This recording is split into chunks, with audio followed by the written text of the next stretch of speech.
Okay. We'll do oh. Hello, wonderful people of YouTube. How is it going? We have a new setup. We're back to our old streaming platform, so no, issues tonight. Technical difficulties. Hopefully it all goes smooth today. I'm praying it all does. I'm pretty sure it's going to. But anyway, we were talking last night on live. Why did we go live yesterday? Oh, CinemaCon. Yeah, CinemaCon recap and a bunch of other fun stuff. So we were all doing that, and then we sat here and we're like, hey, what if we just talked about all MCU stuff tomorrow and all the issues that we just don't like and that they've been doing? And that's when it came up with the idea of we're going to do a town hall meeting. Like, just town hall. Just get some questions from people, figure out, how do you want the MCU to fix itself at the end of the day? It's going to be a bit of an open discussion. It's going to be a little fun. And we're all just going to relax and have a good time. We're waiting for a third. He's not moving. They said he's not moving at all. Oh, so it's a standstill. It's gonna be us probably. I'm not ready. I have to do more work. Yeah. You really have to do more work, even though Yeah.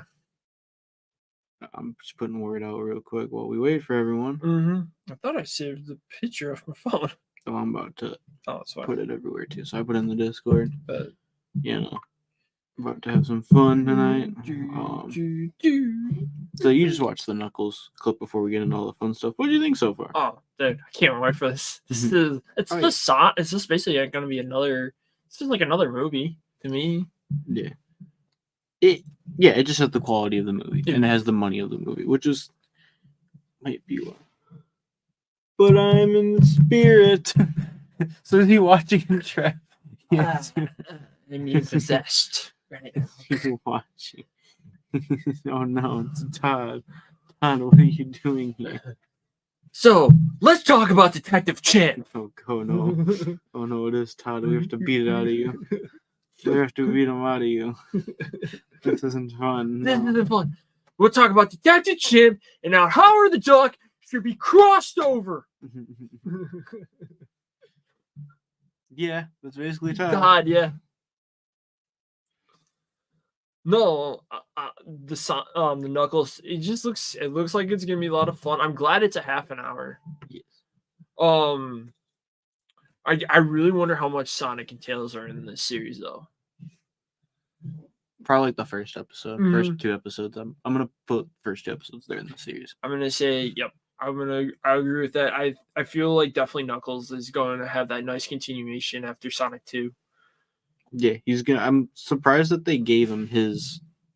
Not surprised that they gave him his own series. That everyone loves him enough for him to get his own series, which is really good. That the Sonic fan base is still going strong. I mean, there might be something wrong with them at times, but it's interesting. But it's Knuckles too. Yeah, the one man who said, I'm not going to make Knuckles sound sexy, made Knuckles sound sexy. I'm like, okay. No. No.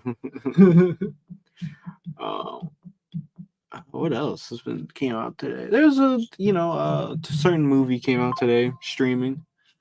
We're not going to talk about that. I haven't seen it. First one was so bad. It's so boring. And then it was wait for the director cuts. It's like, but it's not the point of these movies. You want these movies to take off in the beginning and then do director's cuts. Right. Not do, 2 half-assed, like very half-assed movies, and then like a video game. Wait for the patch and the update and the fix. Like, no, you want the Rebel Moon to be good. I've heard the second part. It's not what Snyder wanted out of this film. Or not what Snyder wanted. I've heard it's not his best written one. Oh, okay. Yeah, I've just heard it's not his best written. There's a bunch of other stuff. There's a lot wrong with it. I've heard the action's really good, but everything else. Well, one thing that Snyder's good at is definitely his action, and he has said that 300 is his best movie. Is this sponsored? No. I would not take a sponsor from Rebel Moon. Not in a million years. Not sponsored, but it's sponsored by Coca-Cola. But it's not the Marvel Coke. That's true. It's not the Marvel Coke. My parents don't like Marvel Coke. What'd you do for them not to like the Marvel Coke? What can I just say? You just were adamant about it. Okay. I wanted the Daredevil Coke, and I couldn't get my Daredevil Coke. But they had a Moon Knight one, too. They had the Moon. Oh, yeah, they do have. I heard they have the flavors chilling. Yeah, so when we see Spider-Man 2, they have... They have a Deadpool flavor and Wolverine flavor. And Electro? Just Wolverine and Deadpool. Oh, I thought there was more flavors. Let me ask you this. Yeah. Because of that marketing. This whole Marvel marketing right now. Think it's a little too early? Think we should have waited? No. Get this one going now. Okay, especially with the Coke flavors. My thing is AMC going to want to keep those right before okay. They'll keep it. They'd be dumb to get rid of it. They'd be really dumb to get rid of it. It would be, Todd was telling me that they had that Ghostbusters Slimer Slurpee, and he said it tastes like green apple, so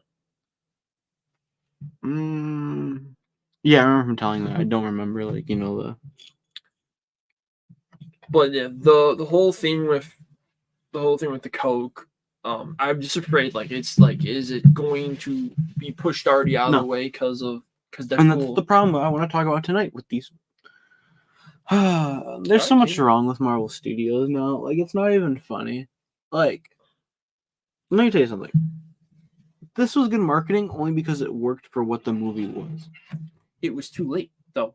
I call it too late. Yeah, it was too late. You should have already, if you really want Transformers 1, yeah, great trailer. I loved it.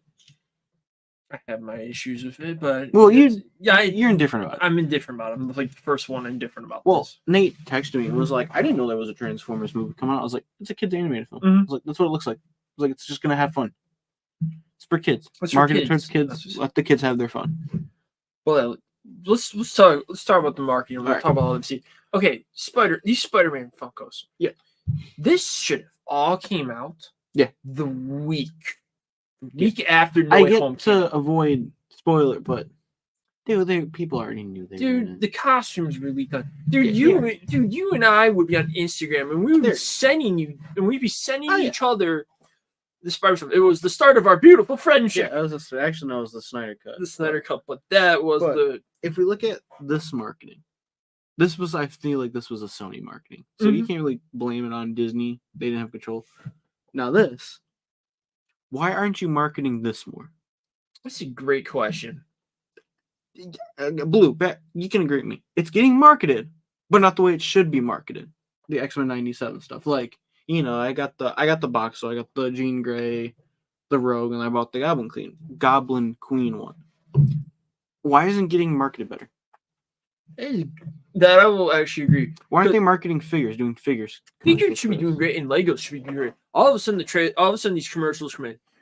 What they should be doing is when Disney Plus comes on, before your Disney Plus, you advertise your action figures. Now here's the part that sucks about the marketing. Now Disney Plus added this thing called the shop section, and you can buy stuff from Disney Plus.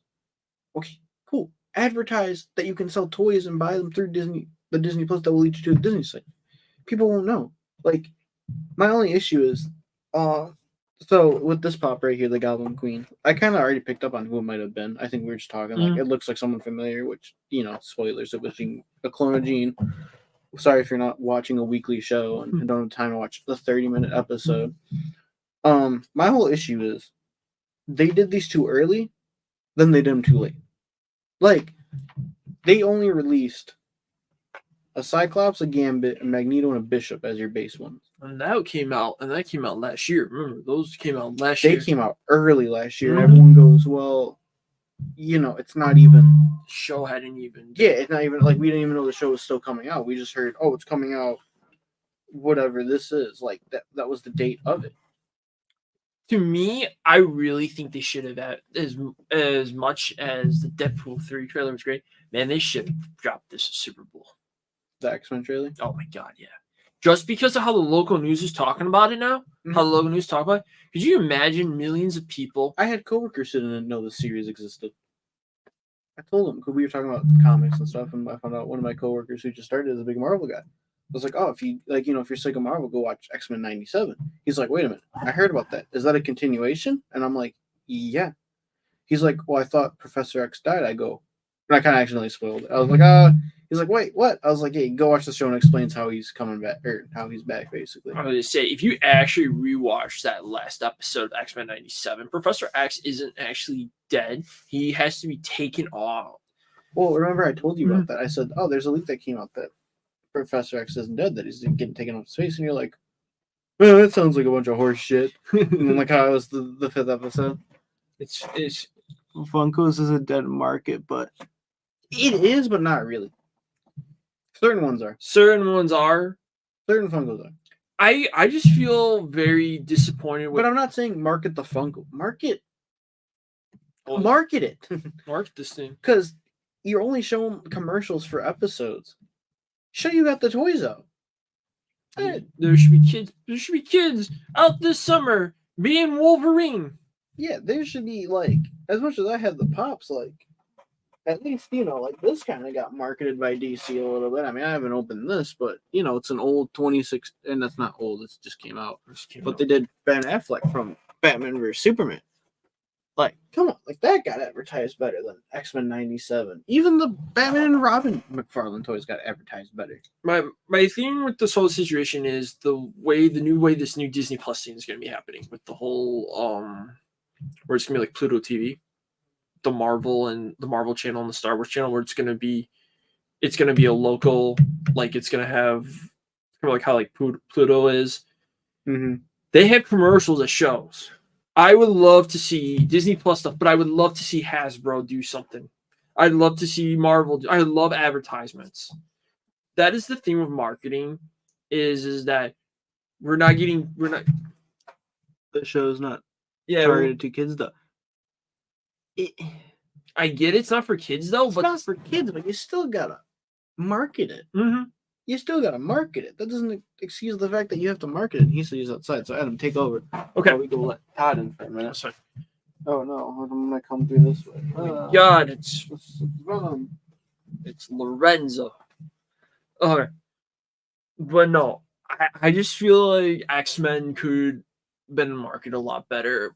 I don't have cable anymore, but I've been wondering, has like Disney been like marketing it at all, like on cable channels? Like, hey, come check out X-Men 97 on Disney Plus. That kind of stuff. That's what I've been kind of wondering. But X-Men 97 is probably one of the best things that Marvel's put out. I'm not gonna lie. 97 is probably one of the best things. Oh my God. I am being possessed right now, transforming into Todd. I thought I was Adam. We're talking about where Marvel's screwing up, and it's just in marketing right now. Oh yeah, nothing's getting marketed. Well, they have no money. Oh yeah, we can move those out of the way now. We just use those as a backdrop to just show, like, hey, we're getting. I was gonna have you do the whole. Anyway, yeah, X-Men was supposed to drop early 2023, then it got delayed. And they went from Dissicussion. I think it's time to open up the auction. We could. I have a whole lot I gotta go bring to a comic shop and sell. Yeah. A few fun books too. Yeah, there's no money. Which you said this, and I think a lot of people were surprised that we said, there's no money. Yeah, Bob Chapek came out there and then he had an interview and he flat out said, yeah, Disney doesn't really have money. They're in a lot of debt. So with this whole new Disney Plus thing that's coming, with the whole kind of like Pluto TV. OMG, it's Adam 2. It is Adam 2. But this whole thing, like we had Disney Plus is coming out like with Pluto TV. By the way, are they gonna start wiping out the like, hey, you don't have to subscribe to Disney as long as you have like on this kind of like I could see that. I have no idea what they're actually planning on doing. It's interesting. I could see them keeping the subscription. I think the channel thing is just a play on the background or just play random episodes. Yeah. It's one of those things because I haven't really looked that horror rogue off screen. You mean this off screen? My issue is that everything that I've been seeing, I haven't really actually sat down and actually read any articles. I'm just reading the headline, the clickbait headline. Yeah. So I think I have no idea what they're doing. Mm-hmm. I'm hoping it's like Tubi. I'm hoping like because then you got the chance to advertise the toys. You have the chance, and then people like who did not like watch. I don't know. Let's say they don't have X-Men 97. Oh, okay. Let's say they didn't get to X-Men 97. Let's say they can't afford X. Let's say they can't afford Disney Plus. Mhm. They get this new Disney Plus and they're able to watch X-Men 97 or Falcon and the Winter Soldier. They're all hyped up, and they go out and they buy the toys. And that's the kind of strategy too, because Disney wants merchandise to be big as well. But Disney doesn't care about poor people. No, of course not. They don't care about that. Have you seen the Disney park prices? I know. They never did. We almost went to Disney last year. We almost went to Disney. It cost us a whole leg almost to go to Disney last year. I mean, we could afford it. That was the thing. $1,400.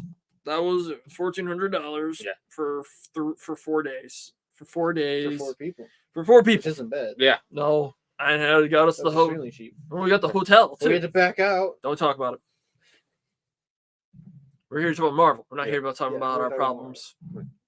If we want to talk about our problems, we'll have Todd do a live show about our problems. Yeah. Where did it all begin, Evan? He was born, damn it. No, it was the day I discovered Batman and Spider-Man. It's the day he put glue on his hands and stuck to the wall. Jumped off the and said roof. He was Spider-Man. Jumped off the roof or did the swings and swooped like Superman and like the swing, and I did not land right and crash into some wood chips and leaves. But what it comes down to is like Disney purchased Fox for what, 75 was it billion? 80 Yeah, billion. $80 million. Yeah. They haven't made their money back off of that. Yeah. Disney Plus, they're not making any money off of that. Mm-hmm. That could have been a game changer. Yeah. I'm sorry, that could have been a big game changer against Netflix. Against The first year of Disney Plus was good. because there was and then during the But pandemic. here's the problem, though. Yeah. You ready for the problem? Yeah. Oh, half of those subscribers on Disney Plus, it was free. It's true. Oh, was it free early or the first Yeah. was free? Mm-hmm. Yeah, like half of the subscribers were free. It was like promo deals, like when you open up a cell phone, or You can get it for free. yeah, And I think they're still doing it, right? yeah. As long as you have Verizon, you get Disney Plus for free. Mary's got that. The idea was it was supposed to make a profit 3 years later. Well, 3 years has passed by. Mm-hmm. There's still no profit. Disney's still $80 billion in debt. Jeez. Apparently, Star Wars is not making them any money, which I don't That's honestly, surprise. I don't actually believe that. That they made a profit of when they purchased that. They made a profit That off of was that. an IP. Wait, Marvel, they made their billion back. Yeah. So, they made their money back off of one trailer. yeah, off Yeah. of Force Awakens. Yeah. So, Marvel, they got their money back. Easily. Pixar, they got their money back. I just hate the way it's being treated. I hate the way Pixar's being treated over there. Just the thing with Fox is there's so many more IPs with Fox. Mhm. It's just where can you make your money? Yeah. Well, I was looking more at this upcoming Alien series. Majority of Disney Plus users don't actually pay for the subscription. Like if you get it free from my internet provider. Yeah, that's what Yeah. you're talking about. Like, yeah, it's a lot of promo videos and stuff Yeah. with Disney Plus. There's gonna be an Alien series going to take 35 years. Yeah, they start talking about that. I totally forgot about Alien. Hey, it's Dom. Hello, Dom. Hi, Dom. Oh! Adam has listened to your audition, by the way, and I think they're going into the process Mhm. in a week or two. Oh, What you yeah. guys are gonna do. By the way, I'm sending you all of them. Okay. Some of these are really good. Some of these are like, okay, I have this idea. We'll talk. Yeah. That's all I can say. That's good to hear. Mhm. I'm very excited. What's up? It's Jersey Cody. What up? What's up? We're talking about how Disney is broke and Marvel's sucks. Yeah. It's kind of the town hall. Just if you have questions, shoot them and join in on the discussion, which is going to be the fun part. Because I don't think it's going to be a nice conversation. Oh, tonight. no. It's gonna No. be, we're going to. But I think the funny thing is that it's going to be a brutal conversation, but we're all kind of in the same agreement. It's just Like, Disney's being stupid. Mhm. They need to get rid of Iger. I think I agree. It's a shame because he was the goat. Now he's like, It's interesting because, there was a guy named Michael Eisner what's the town hall voting on? firing Bob Iger. Yeah. But even though our voice doesn't matter because Yeah. we're still such a small channel, but it's just Yeah. a way to Mhm. vent and express. I have our feelings. 3 stocks of Disney.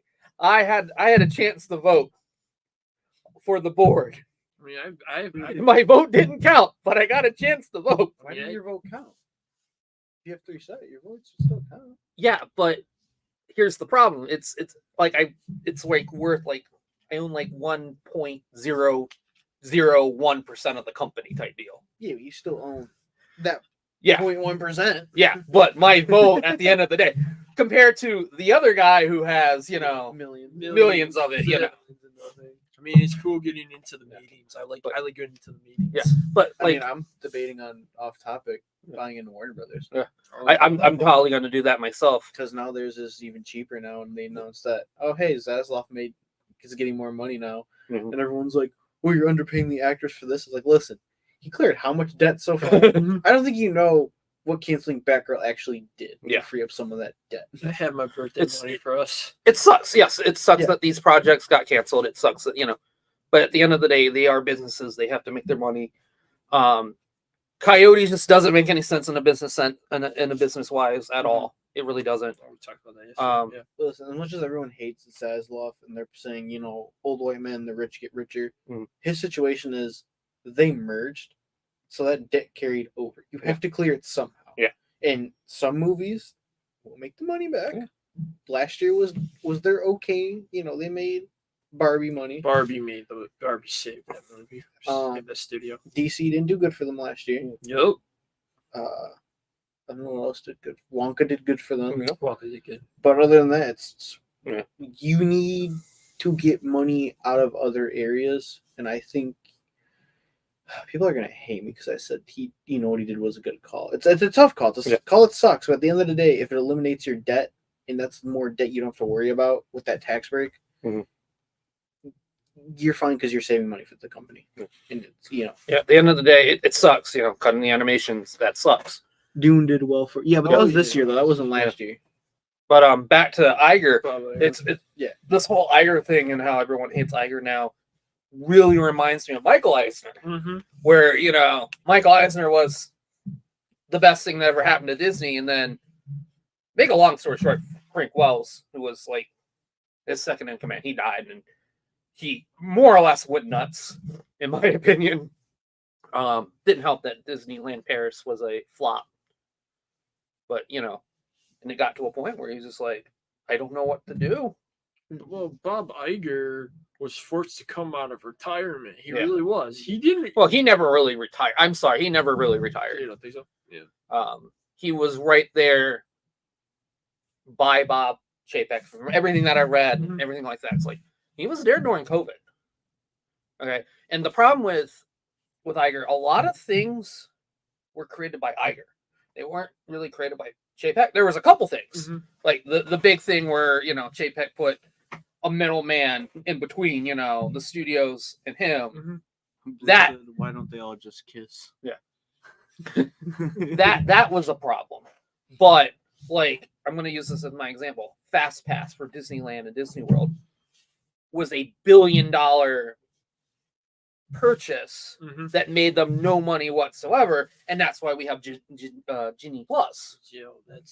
That's something else. Yeah. So Fast Pass just allowed you to cut the lines, just like but it was free. It was free. Oh, I didn't know it was free. Okay, and what happened was that the idea behind it was they would skip lines and they would buy more stuff. The problem was people were skipping lines but not buying more stuff. Well, what they should have done is what stuff could they? I mean, merchandise. Yeah, they buy stuff at the park. More food, more toys, more. What they should have done is they should have done like what Universal does, which is you buy the Fast Pass with it. That's how you're able to hop the lines. This Genie thing. I've heard there's like time slots now, like it's time reservations. And to get a little off topic, I'm going to say this with this. When we were doing the Disney trip last year, I was trying to get time slots for Star Wars, Guardians, Tron. Yeah. I was always calling someone from Disney. Like, all right, is this available? Can I grab this time? Great, give me this time. Yeah. And we're talking about Disney, but we should get back on the Marvel. Yeah, well, we'll get back to Marvel, but all that is connected because it's one big company, and the only thing that's making the money right now within the company is actually the theme parks. Yeah. They're big. And they're not putting money back in the theme parks. Iger actually came out and said, like, yeah, you know that $60 billion I was going to invest into the theme parks? No. But we're getting Space Mountain the movie. Yay! I'm honestly okay with that. Like, I'm at a point where I don't really care when Disney makes a theme park attraction movies. I always thought it would be funny to have a Space Mountain movie, and I always wanted to more or less be a comedy. That's probably what it will be. I could see it being a Star Wars parody of itself. Because at the end of the day, they're trying to figure out a way to they want to make a movie and to make the movie popular so they can put more money into the parks. And Tomorrowland is the one area in the park where they need to really update, but they don't know how to update because they like that synergy, which they need to stop thinking of the synergy for gravity. Another book just fell. It's like the second book.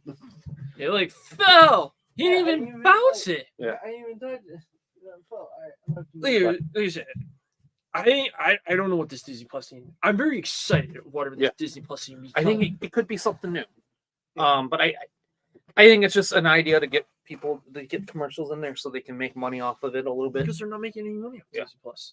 Yeah. So with the commercial, the branding, they'll be perfect. And when you have these $100 million budget shows, Captain Falcon and the Winter Soldier, She-Hulk, which I'm going to talk about She-Hulk and the stupidity of Kevin Feige. But yeah, like, where's that money going to? And you're not doing anything with these characters, and you can't sell the merchandise for these characters either. Yeah, because no one cares about these characters. Let's start about certain characters that sold, that they decided to pull a complete 180 and then kill off certain characters. WandaVision, popular, sold. Everyone wanted Wanda merch. Every day a new. When WandaVision was always the biggest thing that was coming out on Fridays, Thursdays and Fridays. Yeah, it was marketable. Yeah, it sold. Yeah, merchandise was selling. People were buying the pops, figures, and I'll tell you why too. It was right. We had Far From Home, but remember we had a pandemic and we had nothing. Yeah. And then all of a sudden Marvel Studios comes up with this. This was after Endgame. This was what the hell's going on next. Yeah, and it was perfect. Well, because remember, Black Widow was supposed to start everything, but then we got the show first, and then it was a nice change of pace. It was so we can go every Friday to Marvel. It was great that WandaVision came. Yeah. Falcon and Winter Soldier. Yep. Made money. Yeah. Was marketable. Waiting for the Captain America figure. She-Hulk. She-Hulk. Can't believe it felt flat. We'll talk about that. We'll go through what was marketable and what wasn't. Black Widow. That did not market at all. And the problem with Black Widow, she was dead. Yeah. At the end of the day, why do I care? It was a movie to set up another character. Yeah. And that's really Marvel's big problem, is that they're not working on making a movie. They're making plans for the next movie. Yeah. She was a dead character. I always remember, bro, we're watching a movie about a dead character now. Yeah. Like, how cool would that movie would have been if it was before Infinity War? If it was like after Civil War. Or during Infinity War, like she has to go on this mission because half of the population's gone, type deal. Lena's post-credit scene could have been anywhere. Yeah. Okay. Loki is next. Yeah, Loki. Yeah. Well, it's Loki. Everyone loves Tom. They ruined Taskmaster. They ruined that character. And that's another big thing too. Is they're taking these iconic characters that we love. Taskmaster, and they're screwing them up. Taskmaster is a great Marvel villain. He was great, and it was a great Taskmaster was the trendsetter of why certain characters got ruined even more. Yeah, Taskmaster didn't talk. We didn't know it was. Well, the thing was, they kept hyping up Taskmaster really cool. And we're like, oh, okay, we're getting this out of Taskmaster. Well, when you think of it, what was your introduction to Taskmaster? Ultimate Spider-Man. Exactly. The show. Yeah. And then it was the Deadpool episode. Yes. That made it even more fun. Yeah. It's like, wait a minute, Deadpool's here? Yeah, he's right. Deadpool. Loki is literally the only show that really got more love than certain other titles of the year 2023. Yeah. First season though did really well. I think the second season fell flat, but we'll get to the second season. The first season of Loki was perfect because we want to know what was next. What's going on with Loki? Yeah. And we got our introduction to He Who Remains, the King variant. Mhm. Everyone goes, "Oh, so you're doing this here?" Mm-hmm. Okay. I was a little upset with that though. I love the reveal. That was How they great. kept that a secret. I was like, holy crap! I I love the secret behind it, but it wasn't the right time. It wasn't, but the final episode, what they were doing with it, felt like a really good time to just say, oh, "Hey, here's our big bad." Yeah, because Now you're gonna feel his presence already. It came out of nowhere, in my opinion. Like, here's this random character that just shows up. Well, that's the surprise. I feel like that was a surprise because you know how they reported. They all reported Jonathan Majors is going to play King the Conqueror, and it's like, holy shit, like the Conqueror.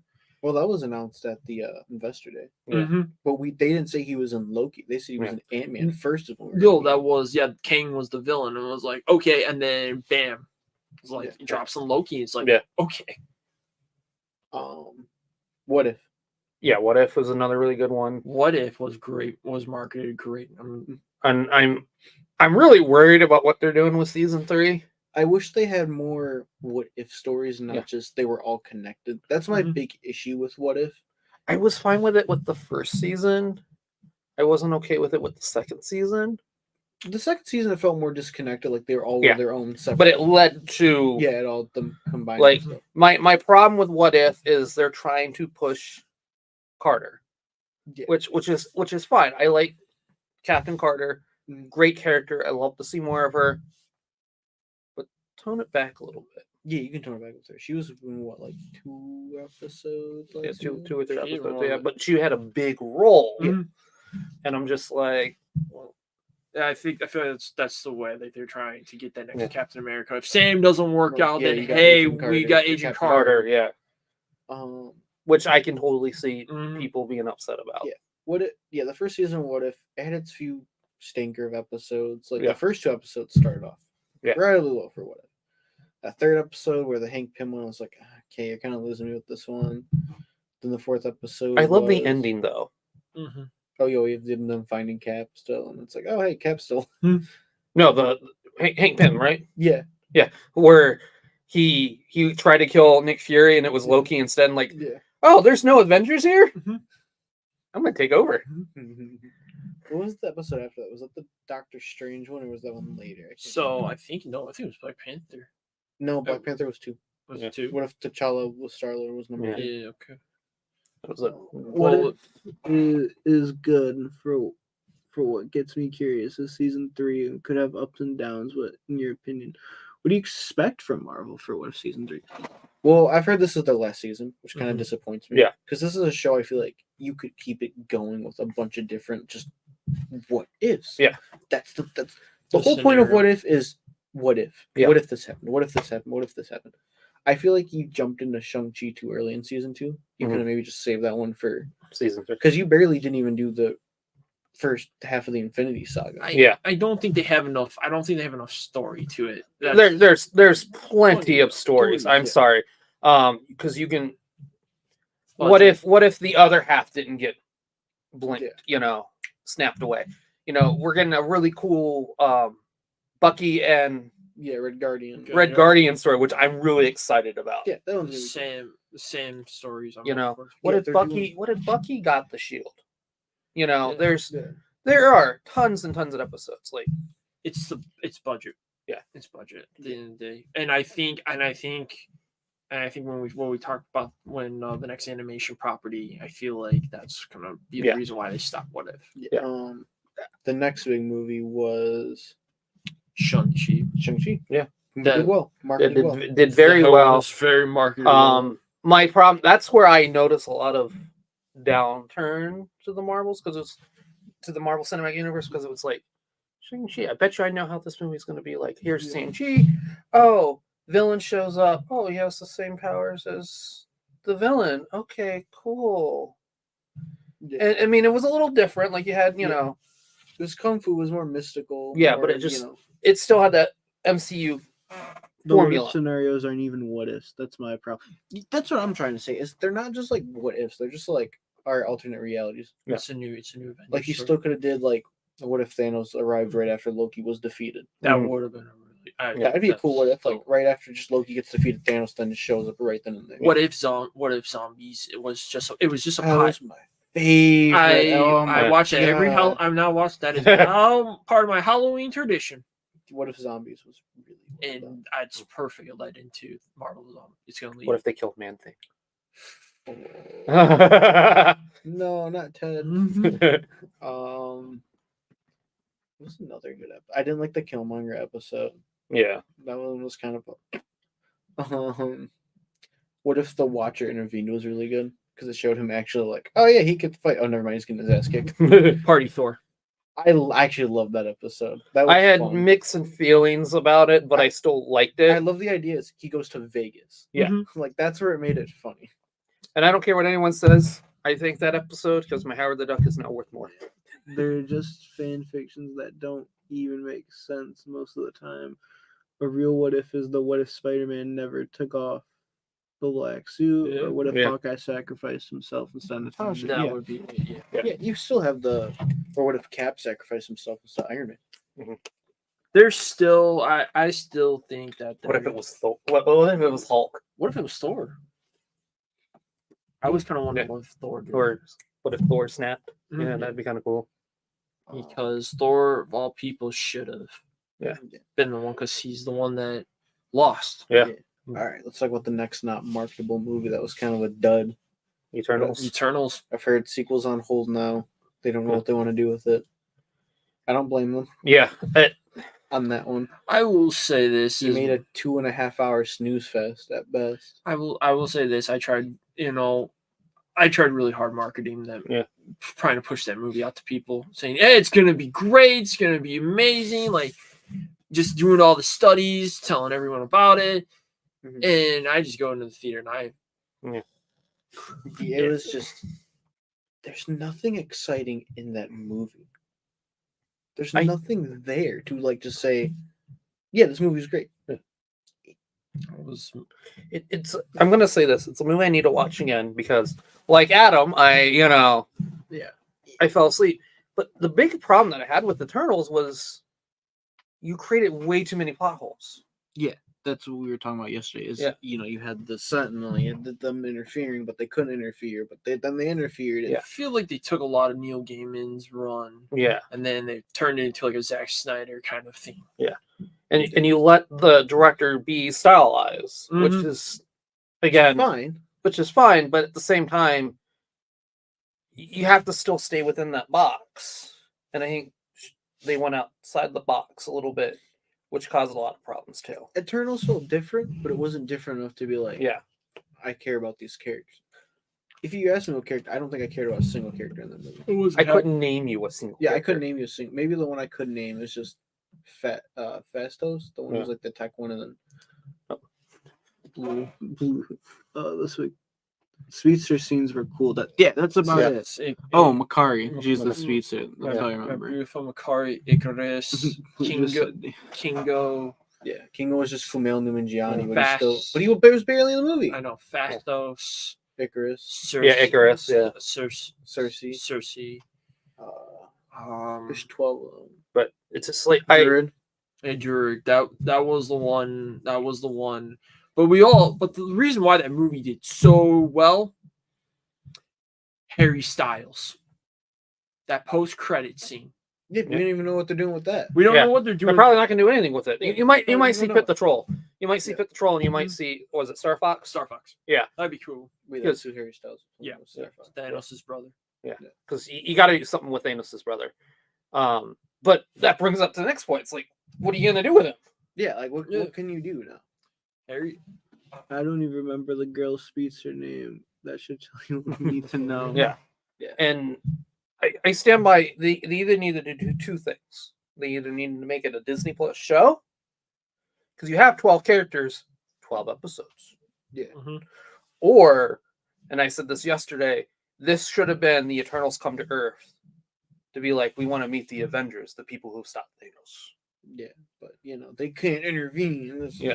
Cry me a river. If you don't want to spend the budget, do the recommendation now these days is just why don't you make it animation? Yeah. If you don't want to if you can get the actors and actresses come back, just do it animated. And you make it a Marvel. Now let's talk about the very next high marketed movie that I think what Marvel Studios and Disney gets the merchandise sales from. Yeah. No Way Home. No Way Home. Yeah. Do they get the merchandise sales? Yep. From that? Yeah. So essentially, the deal was that when they made the deal with Sony, they got the merchandise deals and they have the TV rights. That's why Sony doesn't really like Disney a whole lot, because essentially Disney pulled a fast one on them. But that one was great. Does it hold up? Is the question. No Way Home. Yeah, I have issues with No Way Home. I think they all know I have big issues with No Way Home. One, it's filmed and it will always be filmed for theater experience. You cannot watch it by yourself and just look at it and be like, "Ooh, yeah, there's a lot going on in this movie. That just looks ugly." Yeah, it is, to me. It is the best. It's the best movie theater experience. Yeah, after Endgame, it's the best movie theater experience. I mean, I can't wait to see it again in the theaters. Whenever that movie's going to be in theaters, I'm going to watch that. I think it's late June. The last one, yeah. Yeah. But from marketing point of view of Sony and Marvel, I'm not going to give any of that marketing to Sony and Marvel. I'm giving it to the fans. Yeah. When Hollywood Reporter reported Jamie Foxx and Alfred Molina were going to be in Spider-Man 3, everyone started predicting. That was not Sony. That was not Marvel. That was fans. Yeah. TikTok went crazy. Instagram went crazy. It was fans that marketed that movie. And I really wish that wasn't spoiled, that they showed up. Because how amazing would it have been if you didn't know? Like, yeah, maybe you hear from the grapevine, like, maybe they might show up because, we got Jamie Foxx. It just started getting more and more coming out with people going out saying, we spotted Tobey Maguire somewhere. Yeah. It's like, I haven't seen Tobey in forever. Yeah. Where have you been? Looking back at No Way Home, it's like one of the worst kept movie secrets. Yeah. Oh, so much shit just got out. People were being nosy, like especially that one food delivery driver, because he had to make sure the person he was delivering to was Andrew Garfield. When the guy said, no, like my name, he's like, no, I need to see ID. Like, I know you're not Andrew Garfield. It's like, so I want this finally coming out now. Okay. This Andrew Garfield picture I sent you all a long time ago, and y'all said I was crazy. You guys knew it was true, and you guys just wanted to make fun of me, didn't you? It's actually which one? The one where the actual photo? Yeah, where he's like sitting in front of the screen. Yeah. So, one, it was too clear at the time, and I was like, all right, this looks too good to be. And I said, I'm not crazy. My thing was like, I didn't care, and I didn't want the movie to be spoiled. I didn't, I try very hard when I go to the movies to not be spoiled. So Avengers Endgame and Infinity War, though, that was like, that one they kept a very good secret of, Only reason is because there wasn't a lot of access to, COVID didn't screw up their whole gameplay, and everything was filmed behind closed doors. What they could have done with Spider-Man 3 is this: they could have secretly pretended it was a different villain. They could have pretend that it was, I don't know, Kraven the Hunter was the villain, and it had announced a fake cast, and had kept this such a locked secret.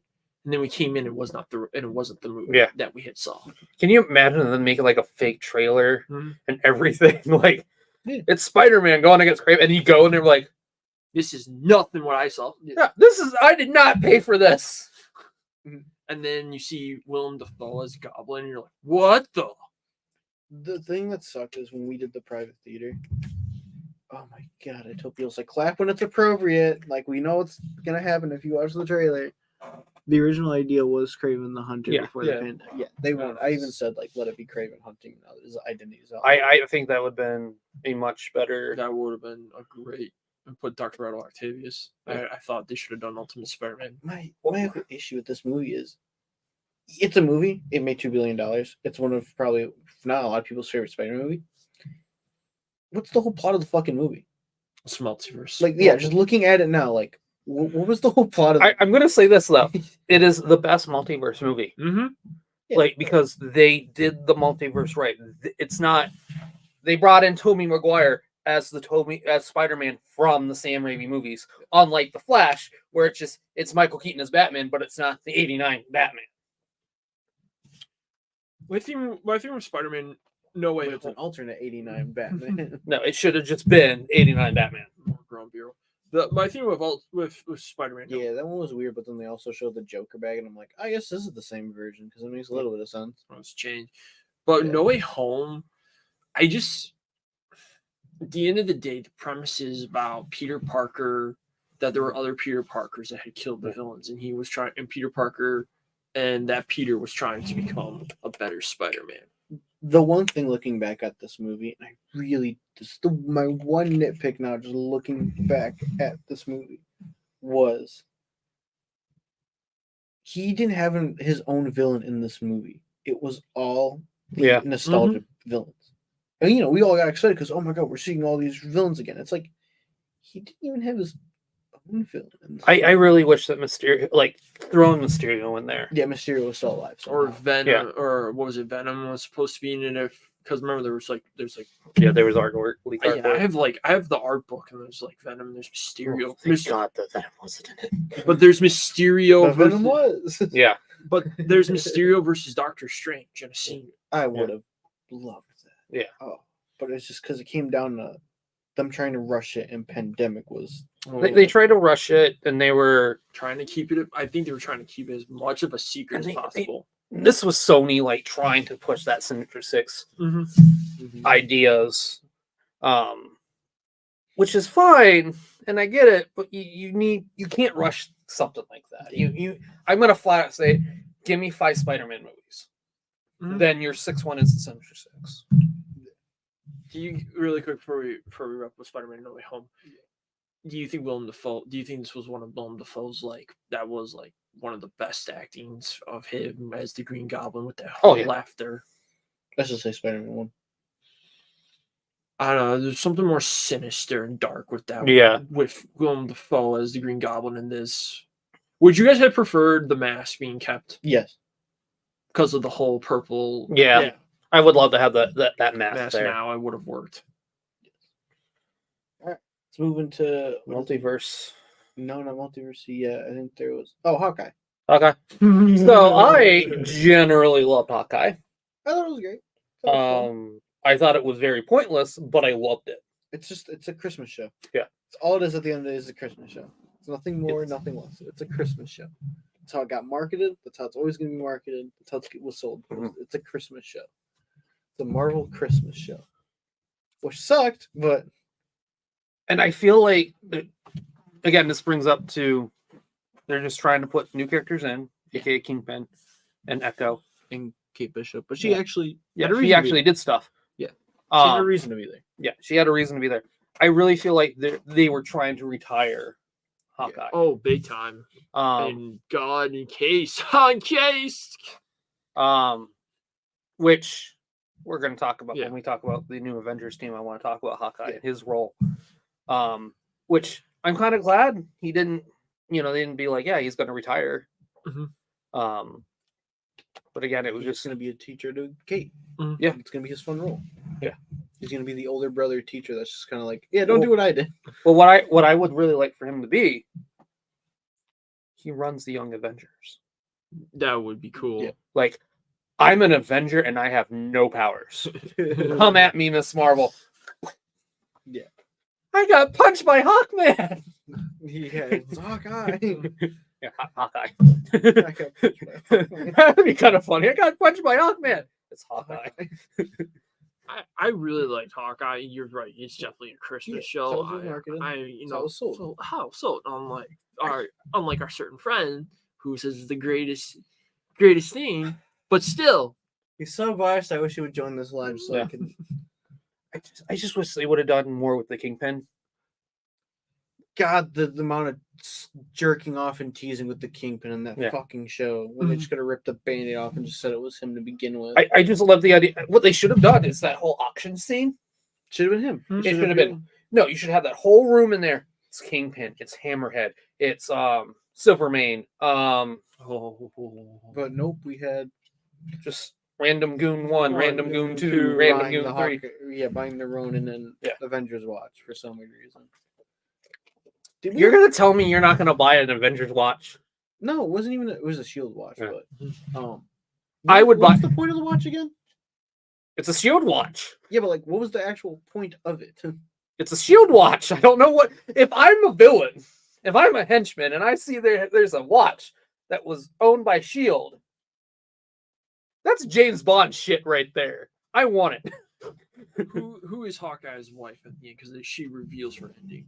Because she reveals who she is. Regular Laura Bourne. She Yeah. wasn't. She was like. Apparently, the rumor was she was supposed to be the original Mockingbird. Yeah, Yeah. Mockingbird. That's Yeah. what it But was. then she never was Mockingbird. They never confirmed it. They kind of just said, "Yeah, we're not doing this plot." They said that she was a Shield agent, Mhm. but they didn't do anything with it. Yeah, again, that's why I said like, what was the point of the Shield watch? They kind of Yeah. just forgot that was in the show for like, Yeah. and then it became relevant at the end again. Where she's like, "Oh my god, you found it!" I was like, Yeah. It's the one thing that pissed me off with that show. It's like, oh, okay, we have like 23 plots going on Yeah. in this show, and only 6 episodes. Which episodes need to be longer for Disney Plus. I'm sorry, they need to be longer. It depends on the show and what story you're gonna tell. Hawkeye should have been a little longer. A lot of this, to me, a lot of the stuff was quick. I Yeah. get it. It was great. It's great, but I think Winter Soldier hit the right amount. Mhm. WandaVision would have been longer. could have been longer, but there's not more that you could have really added to make. You couldn't. Only one extra episode, really, at the end of the day, and even then, you kind of wrote yourself into that rush ending anyway. Mhm. The next series that kind of was really marketable. I liked it. Mhm. A lot of people did it. Well, I love this series. Moon Knight. Okay, Well, no, yeah, so that's another one where I felt like that was a good amount of episodes. no. Okay, so I had my biggest complaint on this. Moon Knight was the one thing I had been looking forward to the MCU except for Spider-Man 3. Moon Knight, to me, as much as it was great as a TV series, I would have loved to see a goddamn movie. I would have loved to seen it as a movie. My thing was, I'm fine with it was a series. I think it was a great series. It needed to be longer. Where are you gonna go with them? Yeah, where are you gonna go with him next? Again, he introduced like how many characters in Moon Knight? Yeah. Got introduced. That's You pretty much introduced the whole Egyptian Mhm. mythology in it, and you don't even use it for Thor. My thing too is that once the show came out, they should have announced season 2. I would have loved to have. I know Cody, if he's still watching Drizzy, doesn't like Moon Knight for a few reasons. The cutaway fight scenes where it just went black and it was the other personality doing the fight. When the scene you told me was the one scene where they're at the tomb, when they're in the tomb, it very much had that mummy feel. Oh yeah, the mummy. Yeah. But I just felt like there had to be more. There was more to it. I did like Oscar Isaac. Yeah. 100%. I feel like he knocked that out of the park. Felt like that was the better. I love him. I love him as 2099, but I love him as Moon Knight more. Yeah. Probably the reason why they didn't introduce a season 2 or announce a season 2. This is a thing with streaming in general, Mhm. is they don't know what's going to happen. Mhm. So, because if there's going to be a show with a second season, there's only 2 shows that can actually work, and Moon Knight's one of them.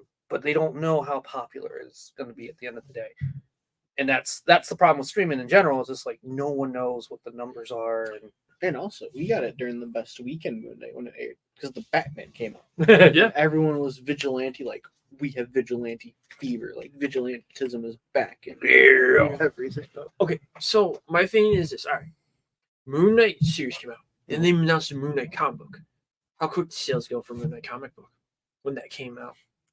not as big as you think. Okay, The problem with comic books and media, sales jump a little bit. mm-hmm. I see numbers. That's just how I know. That's why. I work at a comic book store. I work at Comic City. Yeah. The numbers, they do go up a little bit, but they go really down. Mhm. The problem is that the majority of people don't actually read comic books. Yeah. They're in it for the movies, and that's really about it. No, the next, I think this one was marketed pretty well. And it made over what the budget was. Yeah. Made almost 900 million, close to $1 billion. Yeah. That's strange. Doctor Strange and Yeah. the Multiverse of Madness. A lot of people have thoughts about this one. I love this. I loved it. I love this movie. I have mixed feelings. Okay. It's one of those. It's again one of these movies I need to sit down and watch again. I loved American Chavez. Yeah, I thought she was great. She got bullied and death threats for no reason. Well, she's a young, she's a young girl dealing with not white girl. Yeah, dealing with who portrays a lesbian character. Yeah. Which my original America Chavez pitch casting was what's her name from one who plays Maribel, Brooklyn Nine-Nine. Oh yeah, Stephanie Beatrice, because she's a lesbian too, like in real life. So like, and she did a outfit for Halloween for that, and everyone goes, yeah. But then they said they wanted to go younger with America Chavez, and I was like, okay, all right, I'll let this one go. Like, I want to see this one play out, and she did good. Yeah, for her first movie. Mm-hmm. My big thing that I had, there's a couple issues that I had, but the big one that I really had was Sam Raimi's direction with the MCU box. Yeah, he needs to just not have his hand held.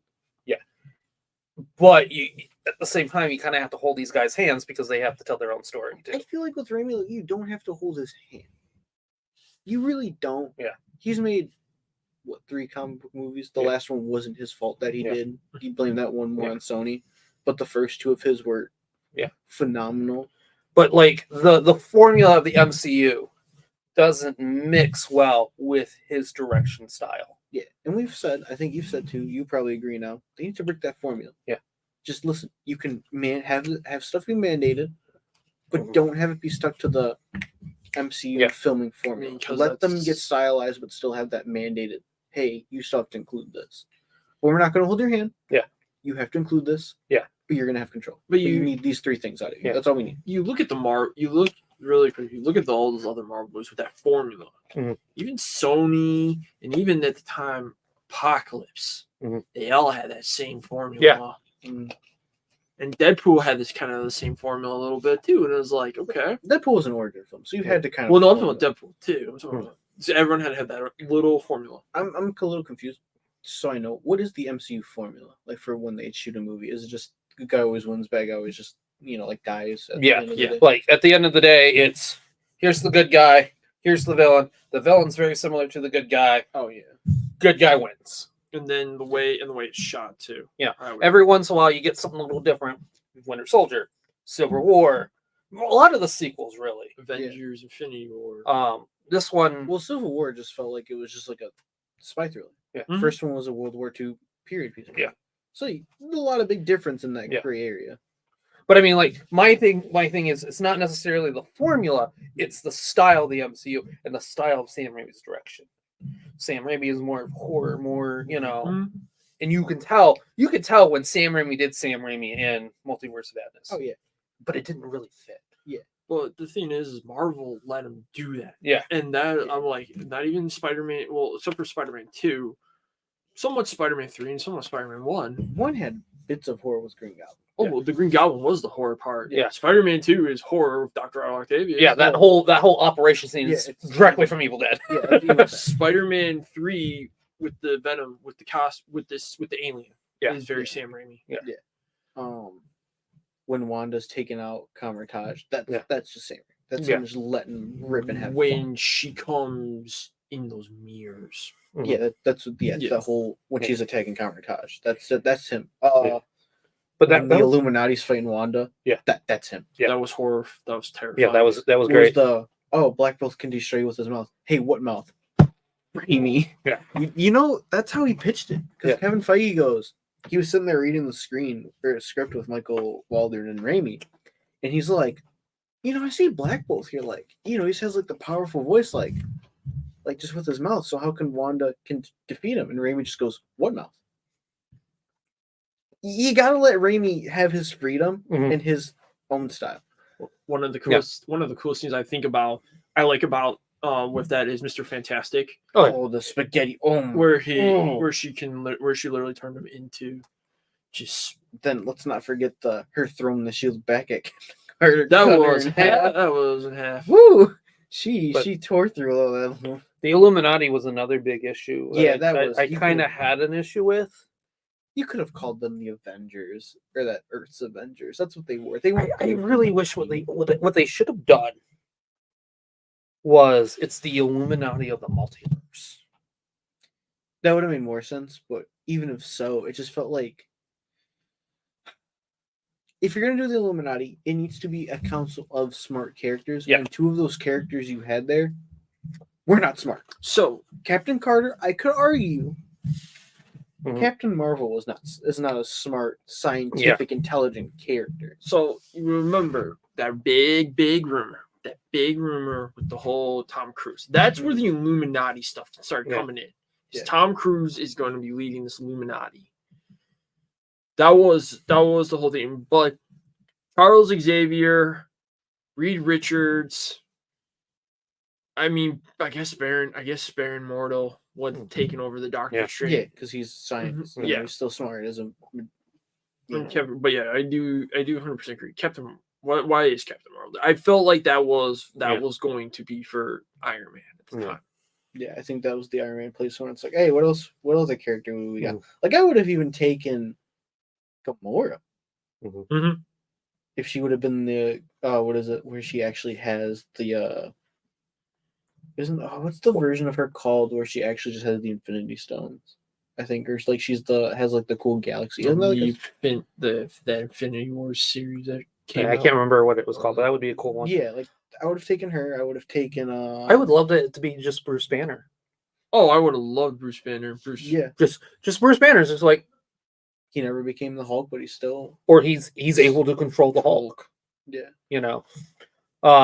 And this is the third reason that I really hate it, or I don't want to say hate it, disliked it, was Wanda herself.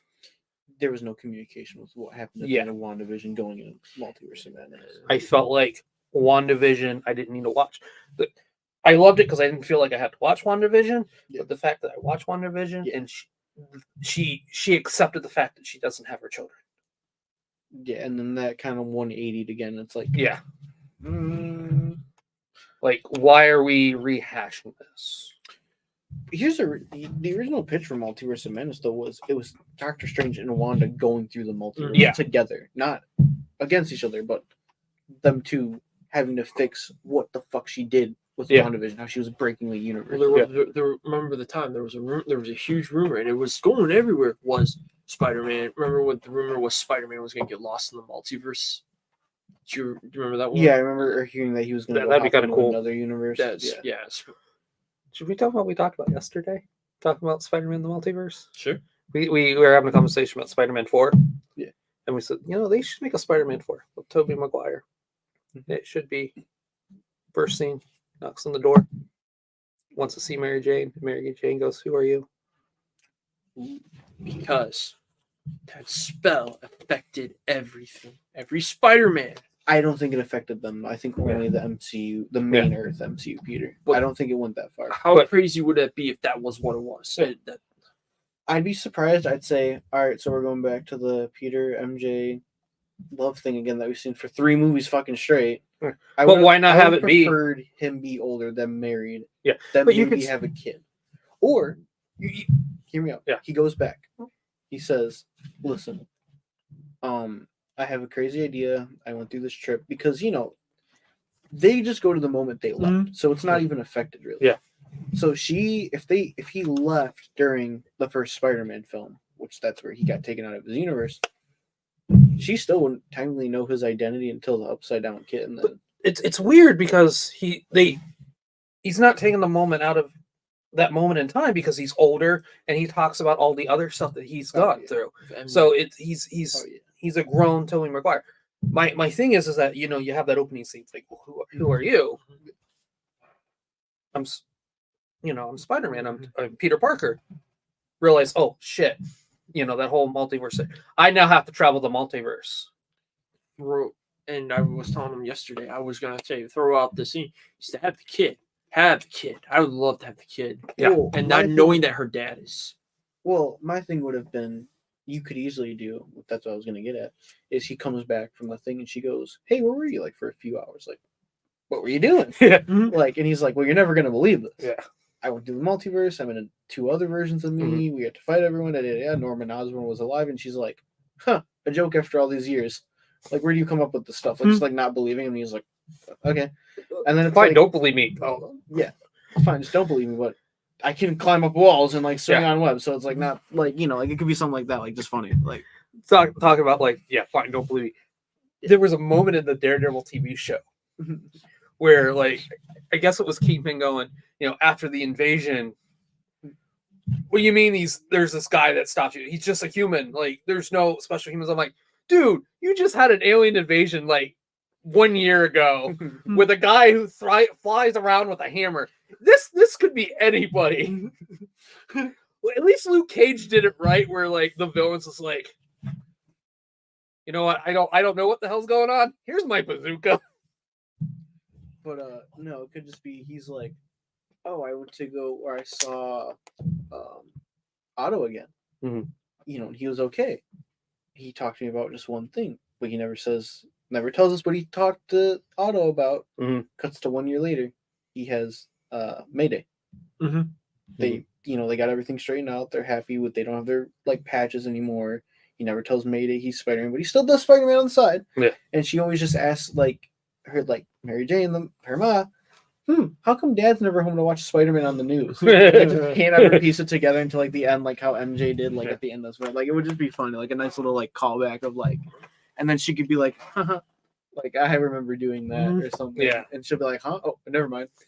Like trying not to give it away that her dad's Spider-Man. And or just have another like have another news thing where he's like upside down and he kisses another girl on the TV and she goes, not again. Not again. I thought we were over this. Yeah. Well, I would like to see if what they do with Spider-Man 4 too. If they ever do a Tobey Maguire one, is bring Goblin, bring Norman Osborn, have Dr. Otto Octavius. He's now like you could also do a thing Billy. like. But here's the thing though, and this is where my pitch can keep going. Mm-hmm. He's working, but he doesn't know they're still alive. Mm-hmm. So he thinks they're still dead. But then he runs into Norman again. He's like, "Wait, what the?" Oh, yeah. And then seeing Flint, like it's gonna be okay. Like that when Peter stopped Flint and it was like everything was back to normal. Like Flint didn't even know what he was doing. He was like, yeah, I feel like having Sam in No Way Home kind of defeated the purpose. But anyway, back to because we got a little off topic. Yeah. We could always talk about Spider-Man. Mm-hmm. We could always say Flint and Spider-Man. The next thing was I think it was Miss Marvel. Yeah, tomorrow I think was the next show. Yeah. I really enjoyed it. It has its issues, and it was just we know where this is going. It's leading towards the Marvels. It was a formulaic show again, but I enjoyed it. yeah, it had its moments. I liked Iman Vellani. Yeah, that She was great. She was a fangirl in real life, and then she's the fangirl in the show. So reminded me of the Avengers game a lot. Yeah. That was the thing that reminded me of the Avengers game. Her story. I'm just excited to see what they're gonna do with her. Mm-hmm. Yeah, I feel like she can be that new younger Nick Fury bouncing around recruiting all the kids. I feel like I know this is gonna sound weird. I feel like she is the new face. She is. She's the new Spider-Man. She was supposed to be the new Spider. She was supposed to be that new face because remember the deal was when Sony and Marvel broke up for like a couple of months. Yeah, that was I had heard that Miss Marvel was going to be that replacement to Spider-Man. Oh. Yeah, very marketable. All right, the next movie. A lot of people hate it. I mean, a lot of people hate it. I tend to actually like this film. I learned you kind of liked it a little bit. You just said it was just Thor: Love and Thunder. It was so. I don't think it bombed. No. It made its money. It made its money back. But it just really felt like it was there. Like I was more disappointed with Gore. Yeah. I love Gore. Gore is a very good Marvel villain. I mean, he has the sword that is that creates the symbiotes, and it was like. So Thor: Love and Thunder made $760 million. Fell a little bit under Ragnarok, which made $154 million. But for a new Thor journey arc, I tell people it's not bad. It's just Taika Waititi. Yeah. My thing was everyone said it was bad, so I kind of like skipped out on it, and I'm like, I'm gonna wait until it dies down a little bit because maybe I just need a break. Because I actually took a break from MCU.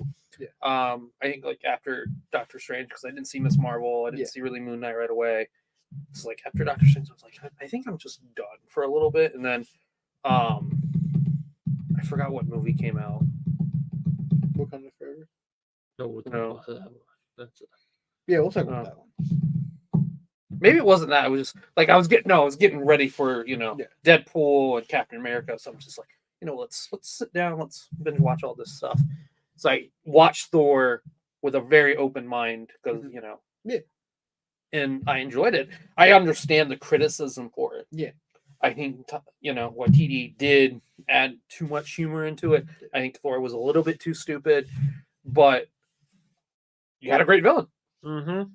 Your head, Christian Bale. The one thing I won't knock, and a lot of people kind of knocked it for a minute, and I'm like, no, it's funny. Stormbreaker had a personality, which was even funnier, and so did Mjolnir. Yeah. Like, I loved when he picked up Mjolnir. He's like, yeah, like, it's cracked, but I'm still worthy. And you see Stormbreaker just float into the frame, like, getting jealous. It's like, that's funny. And I'm really thinking, what I think would be really funny, though, is, like, they don't actually have personalities. Yeah. That's just Thor, like, not knowing what to do. Imagine it, yeah.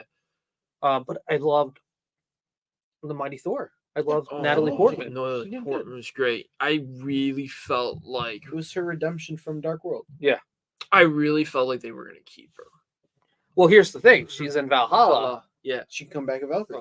Yeah. That's what happens in the comics. It does. I tell people, I go, she's going to come back a Valkyrie. Yeah. It's going to be like, what is Valhalla? It could you could sit there and be like, well, it's just another universe. Mm-hmm. Yeah. We also got our look at if you look very closely, when it's Gore's daughter, it's oh my god, what's that big villain, that big character? Oh, you see the outline of when it's panning up to the daughter. Yeah, Eternity. Yeah. Which they're saying the next after the multiverse is, well, where do you do next? You do Eternity. Yeah. Which I don't know the whole point of Eternity. I've never understood. Eternity. Do you know anything about Eternity? No. But now they're saying it's going to just probably be called the Mutant Saga, which I think is going to just go full X-Men. It'll be something called something. Yeah, because I know Kevin Feige has been hitting at the X-Men again. X-Men has been the Mr. biggest. Sinister is now being talked to be the main movie villain after all this time because I think the show is going to get him finally going. We've been waiting for Mr. Sinister. What was after Love and Thunder? Everyone's favorite She-Hulk. She-Hulk. Daredevil. Okay, so for every good episode, there was at least 3 bad episodes. Yeah. First episode was great. Yeah. I love that first opening episode. Second episode. Spider-Man will always be his face as long as the character exists. Yeah. That is technically true. I think people need to give up on the Spider-Man. I didn't even see that. I'll see Spider-Man. Here's the thing. Spider-Man sold well on the re-release. Yeah. With no marketing. Yeah, pretty much. It made almost $1 million. Listen, Jersey, I'm not giving up on my Spider-Man 4 movie. The thing is, Raimi really isn't. He just produces now. Yeah. Mm-hmm. When he directs, it's like a rare, just like, oh, okay. Yeah. Then I want to direct. Okay, cool. I still think there's a script, but there is a there is a Spider-Man 4 script. It's finished. It's done. It's done. I'm just waiting. I really don't want a Spider-Man 4, but I want Tobey Maguire to show up in Secret Wars. The original Spider-Man 4 idea. I would just take the one we said he goes back, him and MJ are just happy. It's just him and MJ happy marriage story. Yeah, I want Tobey Maguire in Secret Wars. I want Andrew Garfield in Secret Wars. Just trying to save you the trouble of being disappointed at him. That's all. It's okay. It's okay.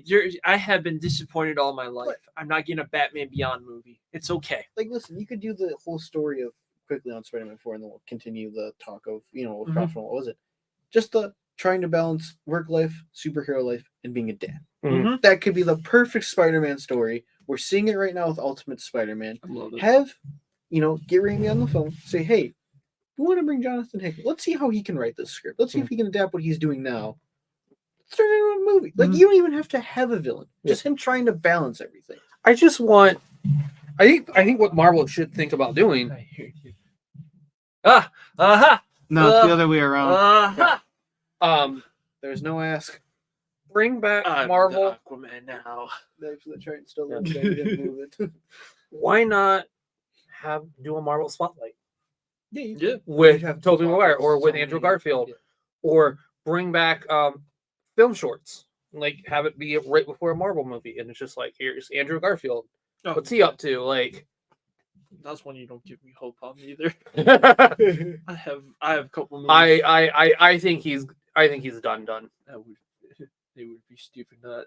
I agree. I don't think. Here's the thing with Batman Beyond, and this is the thing you have to realize with Beyond, the thing with Transformers, we're never going to get a full Cybertron live action movie. Mhm. It's too much money you're throwing to that budget. You know how much money it's going to cost just to make and CGI the Neo City, Gotham? yeah. Yes, You have no idea. it's so much money. Animation will work, but it's not what people. But they We're want. going to live get off action. topic real fast. Yeah. I think it actually could work.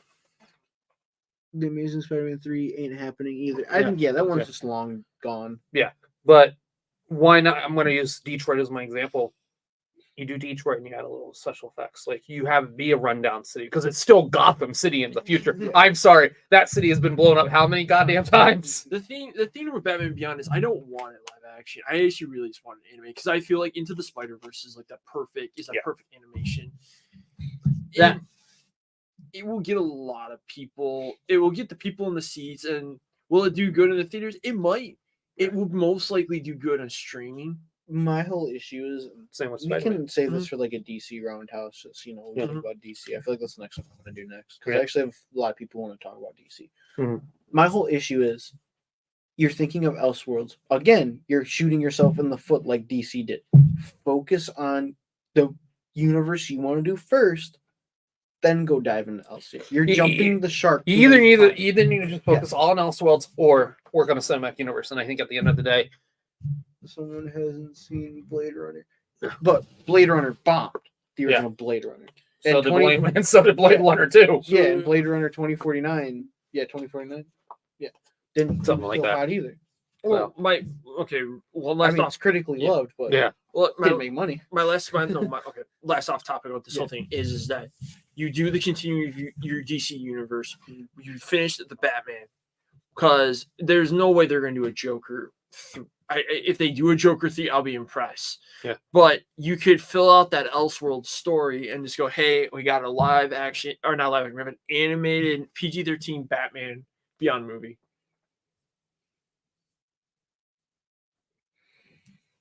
Again, it comes down to live action is you're dumping money into making it look very futuristic.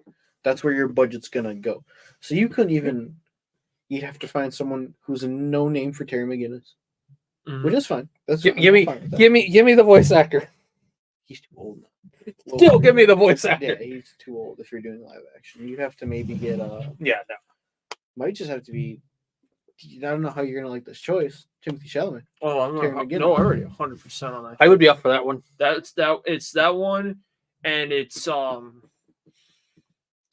either if you just do the voice. Have you seen the way Gotham looks in the Batman? Yeah, because that's realistic. Yeah. That wasn't a So, lot of you didn't need yeah. a lot of special effects for that. You could That's just downtown Chicago and London. you could do easy. Keaton, but I'd throw you out one more. He's old. He's really old, but I feel like if the money can talk, bring Clint Eastwood just for one voice. Give Clint Eastwood that one last thing. Because I know how many people wanted Clint Eastwood as Batman. Because there was much talks that Clint Eastwood was going to be Batman. They used a lot of different methods to bring that to life. Yeah, but it's still That's more realistic. camera work and editing than Doesn't Yeah, matter. it's I CGI. have brought the Batman Beyond people. Yeah, but you're looking at a grounded Batman I know. compared to futuristic. there is a bigger difference. Yeah. Yeah, there's a huge difference. That's Back- why but back- Paramount has said we're not getting a live action Cybertron movie. It's too much money. Yeah. That's why animated is gonna. They're doing Transformers one is animated. Mhm. Yeah. let's Let's say talk about She-Hulk. She-Hulk. How much was that budget? 150 million. This is where I have to sit there and be like, where were you, Kevin Feige? Because he really had more hope on Wakanda Forever than any of the other stuff. Yes, I get that. You guys are underestimating the power effects of movies. Have you seen Quantumania? Which we're gonna get into. Yeah. Which we're gonna get into next of why that bombed. But yes, I understand he was probably working on other projects and other things. Someone should have sat there and been like, why are we at $150 million? Why is these scripts bad? Like, this wasn't just, it's not just the fact that it was a $150 million budget. It was the fact that the scripts were bad And it's also the lack of none of these shows had an actual showrunner. It Yeah. was just writers real quick, which I was fine with in the beginning. Like, Yeah. okay, maybe for 6 episodes you really don't need a showrunner. You needed like a Kevin Feige too needed to oversee, you needed someone to keep an eye on. You needed someone to keep it on the Disney Plus projects. Yeah, which because they're starting to get out of hand. Which they had their guy. Yeah, they do have their guy, Brad Winterbaum. He's taking care of the show side. He's watching all that. But they had another guy, but then that guy decided he wanted to go be a creep and have an OnlyFans account. Yeah, sure. Supposedly. Which no one actually knows why he got fired. I think it had to have been something from. I think it was OnlyFans because that doesn't come out of nowhere. No one cares about Ant-Man. Everyone in the world loves Batman. Yeah, but again, we're gonna get to why you can't do Quantum Mania. But your ending of that show, while brilliant, was also bad at the same time. It was smart. It was a smart idea at the time. It was great. But then when you sit down and think about it, and you're like, you pretty much said it was okay to write crap. Yeah, just because one character can go in and fix it. Yeah, I liked a few episodes out of it. Yeah, I liked it when it was they're in court. Yeah, and that's what She-Hulk should have been. It should have been court cases. Period. Like I loved Mr. the Mortal somewhat. I loved, Juan and Madison. Madison with the lie. What do you think is? I loved Daredevil. Like that whole and that leapfrog. Yeah. That's She-Hulk. And I was even okay with that She-Hulk, screwing around with Daredevil because again, that's She-Hulk. I love that. The walk of shame. Yeah. I also love the episode where she goes to the retreat camp and it's all just the rejected heroes. Yeah.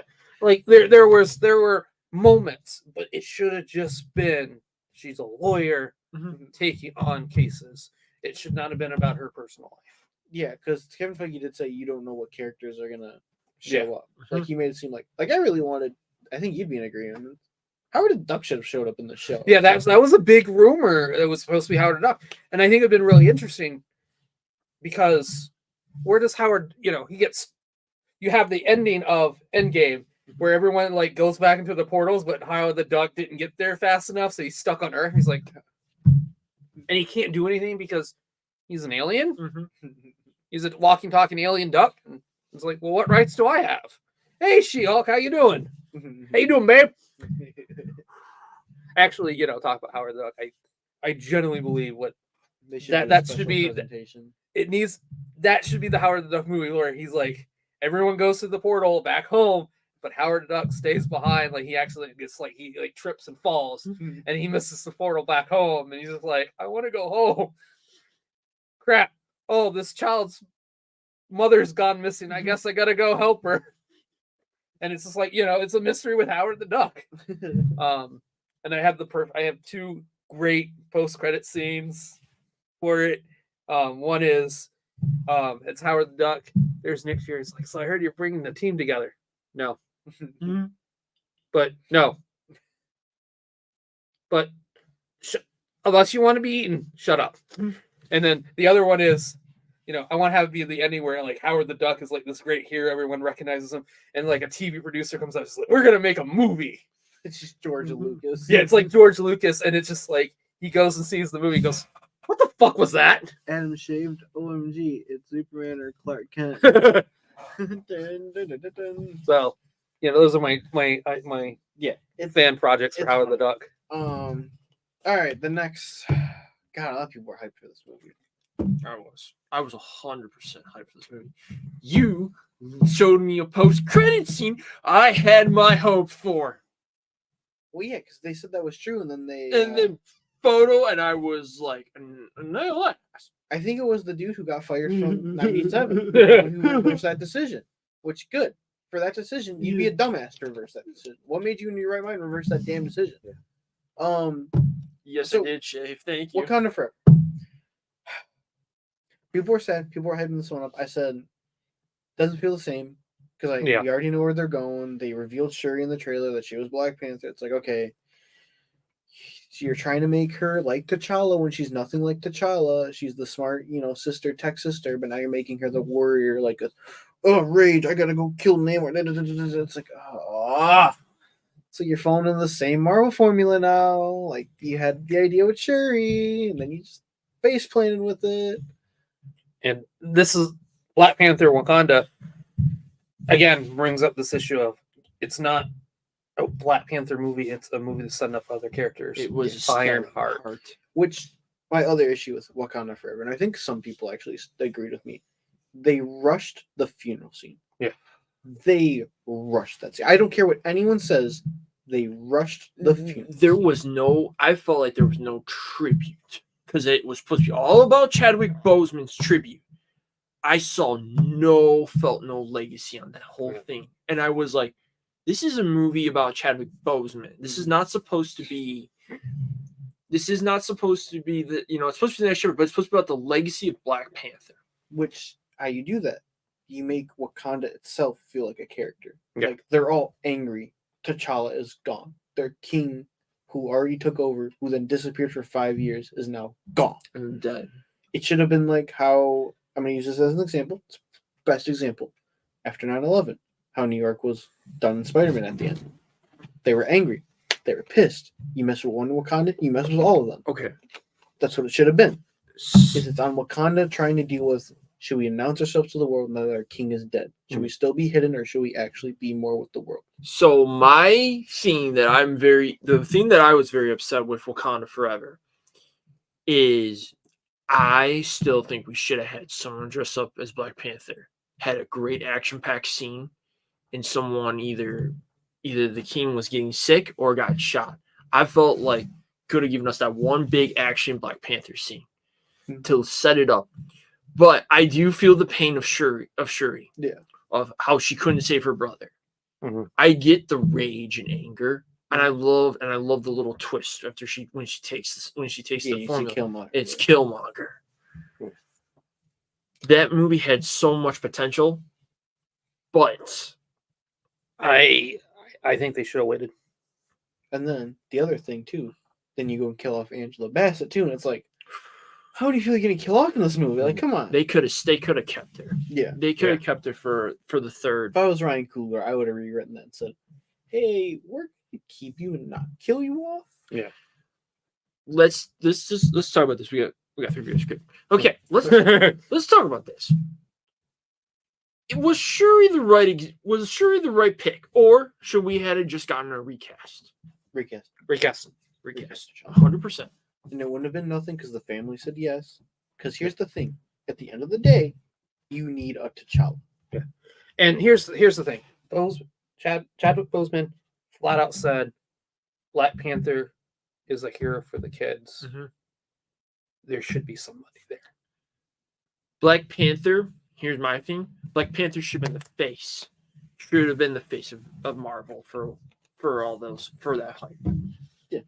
Instead, we have Shuri, which is fine, but they're just not the same character. Yeah. It's not the character. Black Panther would have been Marvel.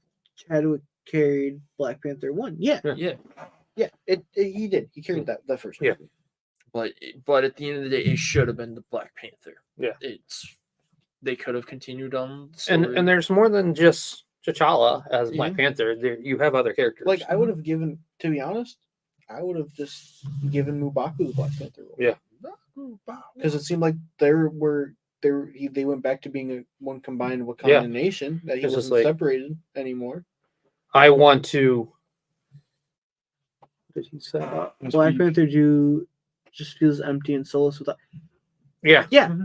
Yeah, that's what I'm trying to say. Is you rushed, like I said, you rushed through that funeral in the beginning. Yeah, you bring in Namor. That's great. You bring in Namor. Fine. Perfect. You're trying to make Shuri act like her brother. Yeah. That's where I had the issues you're two different characters, two different personalities. Pick which one you're going to stick with. Yeah. Don't try and flip-flop. Because when she was in the opening trying to be the scientist, she's smart. Like, I want to save my brother. After that was, she's the warrior, but she's dumb as the warrior, not making smart, like, leader decisions. And I'm like, Pick your lane with what you want and don't flip flop on this. Ironheart. T'Challa as a character story was not finished yet in the MCU. Yeah, that was the big issue. Ironheart should have not been in this movie. Yeah, I say with the whole thing with Ironheart, you could put any generic scientist in that role, it plays out the same. Yep. Nothing changes. Ironheart would have been fine with like one of the newer Avengers because she's gonna be a newer Avenger probably. Yeah. She's the type of character that I kind of wish that Marvel would just drop. Wakanda Forever 2.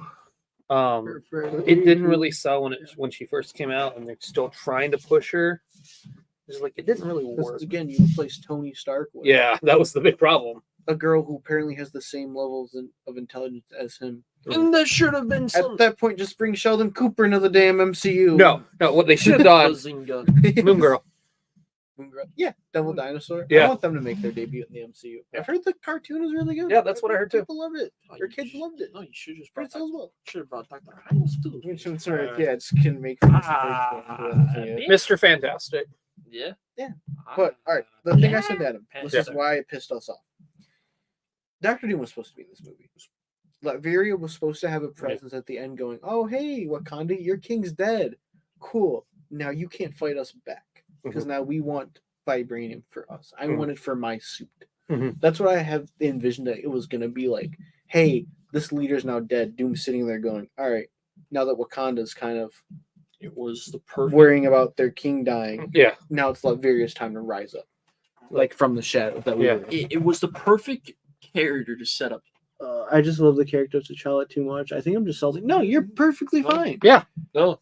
You're perfectly fine. Everyone loves T'Challa. The thing is that was perfect. The way this set it up, I get it. It's supposed to be a tribute to Chadwick Boseman. But it didn't feel like a tribute. But it didn't. Yeah. You could have done that. And number one, the first trailer made it feel like a tribute. Then after that, it was, what the hell are you doing? If you put that post credits, you would have had more seats. Oh yeah. You would have had way many people. I mean, if you told me that Doctor Doom was going to be in that movie, I would have gone and seen it in theater. When he said, did you not see it in theater? I did not see it. When he sent me the picture, I was like, shut the F up right now. And it was true. It was a real image. It was real concept art. I hate that they reversed that decision. Said no, it would have took away from Black Panther. You already took away from Black Panther in the movie. What else? You still gotta bring me that excitement. Yes, this is supposed to be a tribute to this great actor and his character, but you still have another story to tell, and you still need to expand that story. It was the whole reason what was going to get ready. It was going to get people. It was the only reason was people see. This is the movie that had Twitter bringing Marvel to a downfall because stuff just got leak. This is the big one. I would say Doctor Strange and Spider-Man No Way Home, but this is the one. Yeah, but they didn't leak enough out of this movie to know what was actually going on. That Doctor Doom photo, man. Remember we were like, okay, don't tell anyone. Yeah, got it. We're not gonna tell anyone. This cousin, just in case. And then 5 seconds later, Soups got it, and 5 seconds later, Joe got it, and it was like. Then it went all over. And then it was all over, and it broke news, and Marvel probably backed out of last minute going, nope. They should have stood their ground and said, all right, Dr. Doom, let's do it. Here's the thing. Wakanda's healing from, like I said, they're healing from the death of T'Challa. They're trying to figure out what their next play as a nation is. That's what it should have been. Hey, what do we do now with ourselves? Should we back away and or do we stay open with everybody? And you see the monitor of the King T'Challa's dead. Like what is Wakanda's next move? And you just see the metal hand and it's Doom going. I want to rage war in Wakanda now. They're hurt. I can take them out. This is what I would do. It's Doom. You see the metal hand. Yeah, he has a chess piece. Moves a piece. I think I'm going to invade Wakanda. Yeah. What do you think? I think I want vibranium. The camera turns as Kang. Ooh. And then, he plays his next move. I've always said the best way to introduce Doom, you don't have to show him. You can be this little You mean live area. You can have a little girl be playing ball, Mhm. and this ball rolls by a statue, and the girl looks up at the statue, and it's Doctor Doom. Yeah, It's I a still Doom would have statue. taken Yeah. that, and it just would have sent. You would have heard the messages, or it's maybe like Variant soldiers said, like, "We're going to invade Wakanda now. Mhm. They're defenseless, And and then they don't have their king anymore." And it's the castle, it's the Doom bots walking around.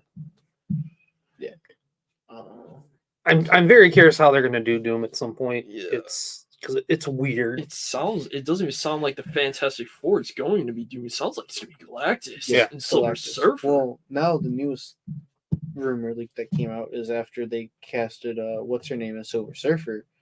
What's his name? Lake Steinfeld from Haunted Mansion, Atlanta. Yeah, he's gonna be another Local Silver clearance. Surfer. Yeah, he's gonna be the male version. Yeah. And he's like, "Oh, I thought I was gonna cast it, but now someone came out and was like, oh, they're doing both of them." And I was like, okay. I mean, what people need to understand too is they're taking elements from different books. Mm-hmm. So this is why I wasn't really upset when I heard, oh, they're doing a female Silver Surfer, because I wasn't. I said something different. It's a whole different universe. it's Earth X. You know, that's an Earth X character right there, so it doesn't really necessarily bother me. And there's tons of other Heralds of Galactus too. Yeah. So, granted, I prefer that it was the Silver Surfer, and I'm kind of glad that we're getting Norman Reedus. But thinking back to Black Panther Wakanda Forever, that post-credit scene, when you got leaked online, do you think, because then it's going to lead into Ant-Man, because Ant-Man's totally different to what it was. Do you think that when this stuff gets leaked, let's just say Marvel's had enough. Let's say Marvel had enough of all these leaks. Do you think they just might have the power just to cut it? Just to cut this stuff now?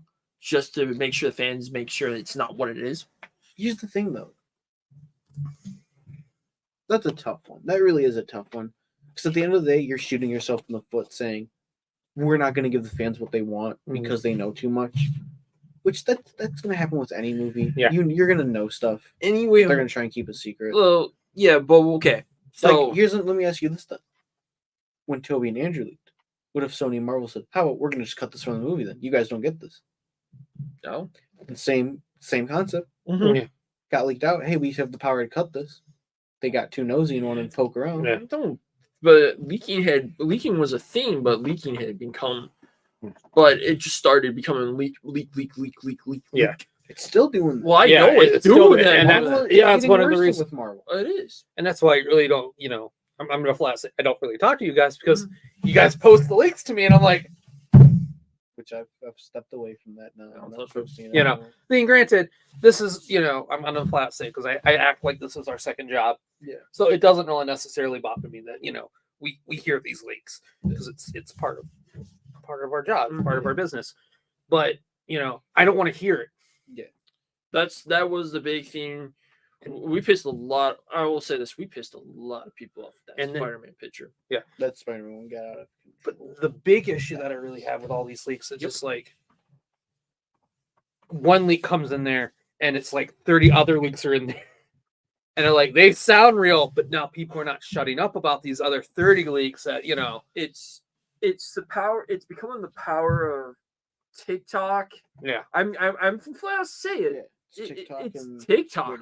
Yeah, TikTok and Twitter. Here's the thing. This is where I'm going to compare Marvel DC again. Quick off topic, Yeah. and we'll get to the next movie. I think it was Ant-Man is the next one. Yeah, and that's where I wanted to lead with that whole cut thing. DC, as much as people didn't like DC, their movies really never got leaked. Yeah, no, they were more security and kept under wraps about what was going on with half of their films. I don't ever remember hearing a DC movie getting leaked. The only thing that was because Flash. It was a Flash and it was Black Adam. When the TikTokers was getting into it, Black Anthem got leaked because there was like, here's Superman. When my thing is when this is it's an app that I don't blame Zach. I love this app. Yeah, but when TikTokers got involved in all this stuff, shit got leaked. Yeah. And it just seems to be it's the same way. If these stupid TikTokers, if all these TikTokers are starting to get leaks, they're throwing all this shit out. And I'll say it. I'm 100% on this. Soups is the reason why we have Secret Wars. Yeah. I don't ever think we were in Secret Wars yet. It was Soups that created this. No, I think we were gonna have Secret Wars because what do you go after Infinity War? I get it. Secret Wars is that big theme, but there were more villains and more stories we could have done. Yeah. But Soups kept opening his stupid mouth every fucking day about we're gonna get Secret Wars. Shut the fuck up, man. Please. Really? We'll get the fucking Secret Wars when you do it. And guess what? And I will freak out. When Marvel announced fucking Secret Wars, oh my god! But guess what? Motherfuckers, You already knew about you it. all fucking talked about this. Yeah. You all wanted it. Adam's pissed. Yeah, dude. Adam does not like Soups. It's a really love-hate relationship with Soups. He just, for his platform, he just needs to shut his fucking mouth. Him and Blue Angel just need to shut the fuck up because they have no idea what the fuck they're talking about half the time. I blame so much on TikTokers on the reason why Marvel is the way Marvel I'm is. trying to let go. Or he goes, I'm crying. Let's go, Adam. Yeah, let it out. No, I'm serious, Todd. I sent you a video of Soups. Yeah. I said the problem is that the TikTokers got powerful and they started brainwashing people because Multiverse of Madness became something crazy. Multiverse of Madness got out of control. Yeah. And it became nothing. What it was. Yeah. And you want to know what's even more obvious and dumb? They all claim they're comic book readers, but I've heard from someone. Cody knows who. I can't say technically who on camera because I don't want it to get back to them. Cody starts with a B. Keep it at that. Told me that they're fake. They don't read comics. I can see that. Pictures with comics. They don't read comics. There's only one TikToker that actually reads comics and he's pretty good. I think I've sent you him. His name is King Lion. He is great because whenever Straw Hat or them open their mouth, he's like right there. He's like, you guys have no idea what the fuck you're talking about. He even came out and he's like, you guys really don't know what Secret Wars is, do you? It's not a cameo fuckfest movie. It's not. This. Yeah. It's villain is Doctor Doom. Well, kind of. Yeah, kind of. But depending on which one. It The depends. Beyonder or Doom. It's the Beyonder, then it becomes Doom. Doom. But it's like, okay, like if you read the comic book, if you're just there for cameo, great. I'm there for the cameo. But I want my story too. Yeah, you want the actual Secret Wars story. Like, I'm fine with the Tobey Maguire cameo, but I want him to have a role. You know, I'm all for having Nicolas Cage come back as Ghost Rider. I want him to have a role. Yeah, you want them to have roles and not just appear. I'm waiting. I want Hugh Jackman coming in with the and then going. You know, I want Tom Holland getting under the machine and getting that black suit. The suit. Yeah, I want it all. I want Ben Affleck as Daredevil. I don't care. I want it. I really think he's going to show up in Deadpool. I have a feeling he might, or we'll see like a glimpse of him on a monitor. Yeah, it could be. It'd be funny if Deadpool. This is just me theorizing. I don't know, but it'd be really funny now that I think about it, like when he looks at the monitors and sees all the thing. What if he goes, what's the next one? And it clicks Fox and it shows all the Fox movies next, like in a row. He's like, ooh, the Fox channel. Ooh. Oh, Benny boy. Jennifer, I loved you. And going on. Michael B. Jordan. Thank God you're in my universe now. Yeah, like he's just like fucking with all them. All right, let's move on to what was my most anticipated Marvel last year. Ant-Man and the Wasp.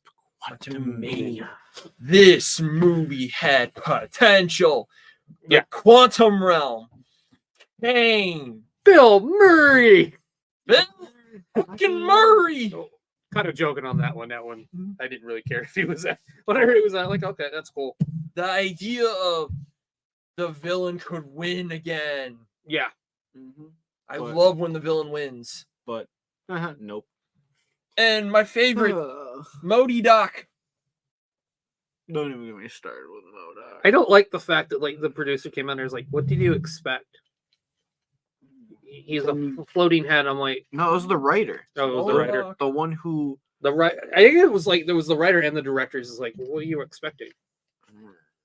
And I'm like, brings me to Exhibit A of why this movie sucked ass.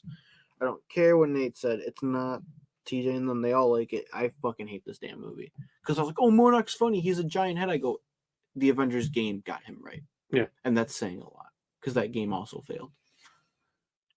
MODOK can be MODOK's goofy, but MODOK is MODOK is evil. Yeah. That's, this should have been a machine for killing. Mm-hmm. That's who MODOK is, and that's what they should have done. Wanted the villain to win. I wanted Kane. Yeah. Well, before we get to that part, let's budget for this film. I want to know what the damn budget of this film was. It's probably 150 million. Let's see. Yeah, let's see. 200, 150, 200. My exhibit number B, after we learn the budget. The writer. This writer, Jeff Loveness, he is only known for writing Rick and Morty. Barely even Rick and Morty. Oh. He only wrote 2 episodes of Rick and Morty. But guess what he also wrote? What? Late Night with Jimmy Kimmel Live. Oh, God. 275 million. 275. Oh, so it was probably $300 billion budget. Right. That was big. That was It was how it's 275. Yep. Marvel's biggest. I call it Marvel's biggest. One of Marvel's biggest bombs. Well, we'll get to that soon. We're shadowing. Again, it just came down to you had potential, you had Kang, you had everything all right there. Where did it go wrong? Just like tell me where it went wrong. And this is gonna sound so weird. This is gonna sound so mean. I blame Feige. Yeah, Feige was not there. Feige is not there. Feige's focusing on the next project. He's not overlooking these projects. Yeah. And that is becoming the problem.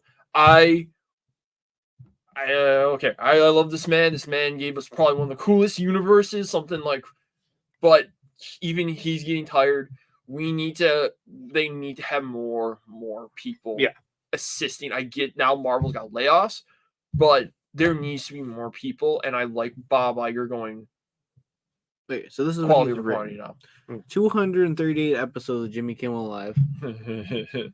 7 episodes of Miracle Workers. Okay. On TBS. I heard that show's that's pretty funny. Pretty good show. 6 episodes of Rick and Morty. Yeah. I'm sorry, Feige. I love you. Why the fuck did you think he was qualified for this? To me, I think it was. Most of his background is it's late night comedy. The time travel. And also, I think it came down to, and also the Emmys. Yeah. And the Oscars. Well, you want to know something? Who owns Jimmy Fallon? Who owns Disney? So he probably went house and cheap, but come on. That's probably what happened. Made that call. But and I know it's not just him. He was not the only writer on that project. He was also Peyton Reed. Yeah. Something tells me there's probably a lot more others. You don't make that many edits and that many, changes to a script and not only have 2 writers. That probably had 4 or 5 or 6 different writers. There were probably way too many cooks in the kitchen. Way too many. Well, let's see if we can pull it up. Yeah. Quantity over quantity over quality. And, again, I don't think this was a garbage movie. I think it was okay. Just like every other MC movie, it was just okay. Ooh, I don't think it made its budget back. It's one of those movies where if you're sick, just pop it in. Yeah. It made $476 million. So it made its money back, but not a whole lot. Yeah, it made just its budget back, but it wasn't enough to. If you do an MCU marathon, if you do like a crazy marathon, you have to count it and you just watch it. Yeah. And I do plan to rewatch it. I like a lot of these movies that I haven't seen before, like Eternals. I'm going to rewatch that. It was just him. So, it says like standalone, obviously, because Ant-Man created by, Wasp created by, it's him. So Disney Plus does offer that IMAX. And I would highly recommend that for that one, Doctor Strange and Eternals. Yeah. And Ant-Man Quantumania. Yeah. The IMAX helped it a little bit. Yeah. Not gonna lie. But again, still, you hired a writer who is only known for writing late night comedy jokes that Someone should have gone in there and say, "Hey, What's going what's going on?" Like, I blame Iger too. It's just like, what the hell is going on? Why is She-Hulk $150 million budget? Why is Ant-Man Yeah, $275 million? it came down to the Quantum Realm budget. Because because Kevin Feige believed that Ant-Man could handle his solo movie, could handle a big villain. And I get that. That I was the big thing. 110% get. But that's still a lot of money. And granted, a lot of that came from reshoots. Because that's the big thing. Reshoots balloons a budget. Mm-hmm. Well, let's talk about reshoots for that movie. Oh yeah. Holy. You could tell there was a different ending. Which the original ending we read was, hey, they're trapped in the fucking quantum realm. And I was like, okay, different. We're gonna see Kang as a threat. That's fine by me. It's something different. It's something a lot of people won't get used to, but will probably like. Nope. We're gonna be scot-free and hopefully nothing bad happens. That was the thing, and this is why I was coming up with the idea of Twitter. But the thing is that Twitter that got leaked online. That whole ending got leaked online. And then Marvel Studios went after Reddit. That's when all hell broke loose. Hey, we can't leak Marvel shit anymore because now Marvel's getting on the people. Because it was that ending. Because that was the real ending, and that whole ending. And then everyone started just watching this movie. No one went to go see it. People are. I went to go see it a couple times. People are just on their phones talking. Yeah. Nakeem fell asleep. Yeah, it's not as much as listen. It's not a bad movie. I give it that. Definitely not Marvel standards. Yeah, it's not where it should have been. That's why this should have been kind of not. It's not good. This should have been a level threat. This should have been a level threat. It should have been an epic film. Yeah, it felt Star Wars. Yeah, that's all I felt watching. It was just they're trying to replicate Star Wars when they had their Star Wars with Guardians of the Galaxy. There's something about it. I keep thinking about it. Is that this one could have came out. This one should have been a summer blockbuster, and it came out Valentine's weekend. It's great. It's great having the Marvel movies come out Valentine's weekend because they do good. Yeah, but that is a summer movie. And the problem with I think Ant-Man got hit with a couple of reasons, and I think one, there is superhero fatigue. I don't give a crap what anyone says. There is 100% agree. I agree with the fatigue. It comes down to the writing. Yeah, and I think better writers. Yeah, get the writers who want to actually give a shit about the project. Yeah. And then you have these balloon budgets and reshoots, like they're afraid to take chances. Yeah, it's how Joseph Quinn recently said. They asked him, they go, "How do you feel about the superhero fatigue going into Fantastic Four?" He goes, "There's fatigue." He goes, "But again, people aren't caring about the fucking characters." That's what we've been trying to say is if you write them piss poorly, why go see this movie and why give a shit? Yeah. And I don't think Ant-Man was written piss poorly. It's the story itself. Yeah. Because you still got Ant-Man. You still have Paul Rudd as Ant-Man. And I think Kang was a decent villain. It's just he was written bad. MODOK was written poorly. And I get you can say, "Oh, look, MODOK butt joke." It's like that's not MODOK. Yeah, we want MODOK. Like we want Kang. We want MODOK. And then it was I'm Darren and I'm not a dick. I was like, oh yeah. Because there's some great moments. I love the scene where Ant-Man gets all the ants. Yeah, where an army. Yeah, the whole Scott thing was cool. Yeah, I do like Kang. Where's my daughter? When Kane comes we in, had a deal. When Kane comes in, he does and I think that was another something like that. That was dumb. Well, we made a deal, Kang. Well, what's you give my daughter if I got you the thing? Where the fuck is she now? You basically ruined all these people's lives down here. I'm gonna take what you like now. Yeah. I'm gonna destroy your throne, your castle. Now. But the way it was advertised, it's like we made because it was in the trail. We made a deal. No, I don't think it was we made a deal. It was just Kang. We made a deal because I remember people getting pissed off about it. It's like no one wants to make a deal with the villain. Yeah. And you're going with that trope of making a deal with the villain. Why? That's a dumb trope. So a lot of people got turned away from that too. I do like like you said, where Kang finally comes down, enters the fight, and he's just going through everyone. Yeah. That felt threatening, and then hey, we're gonna piss on that with ants. Yeah. I mean, to be fair, if a whole bunch of ants came through this, ants the size of you come through this door and it's 100 ants, you're gonna be fucked. Yeah, but it's also a man who's extremely powerful and was wiping through armies and shit like nothing. Yeah. Like you've hyped this man up as he took out armies in other worlds. It should have been. It should have been. He came in there, the ants pile up on him, and he goes, bust out, and they're like, "Oh shit!" Now, and then then you have Ant-Man do that heroic move, like he punches him in the face, like, "Yeah, gotcha." Yeah, or that's when if he bust out, he would have killed Hank Pym. Yeah, and then it would have been This should have been the movie that should have left us all speechless. Yeah, but it didn't. Like either killing him off or leaving him in the quantum realm. Something bad should have happened. A threat. And then because originally I heard it was also too after Ant-Man and Wasp get stuck in the quantum realm, Kang gets free. Yeah, he's running around going to now do whatever he wants to do. Yeah, and then it was Cassie finds a laptop or computer and it has an Avengers Initiative. Yeah, which led me to believe Falcon or Captain America takes place before this movie now. Mm-hmm.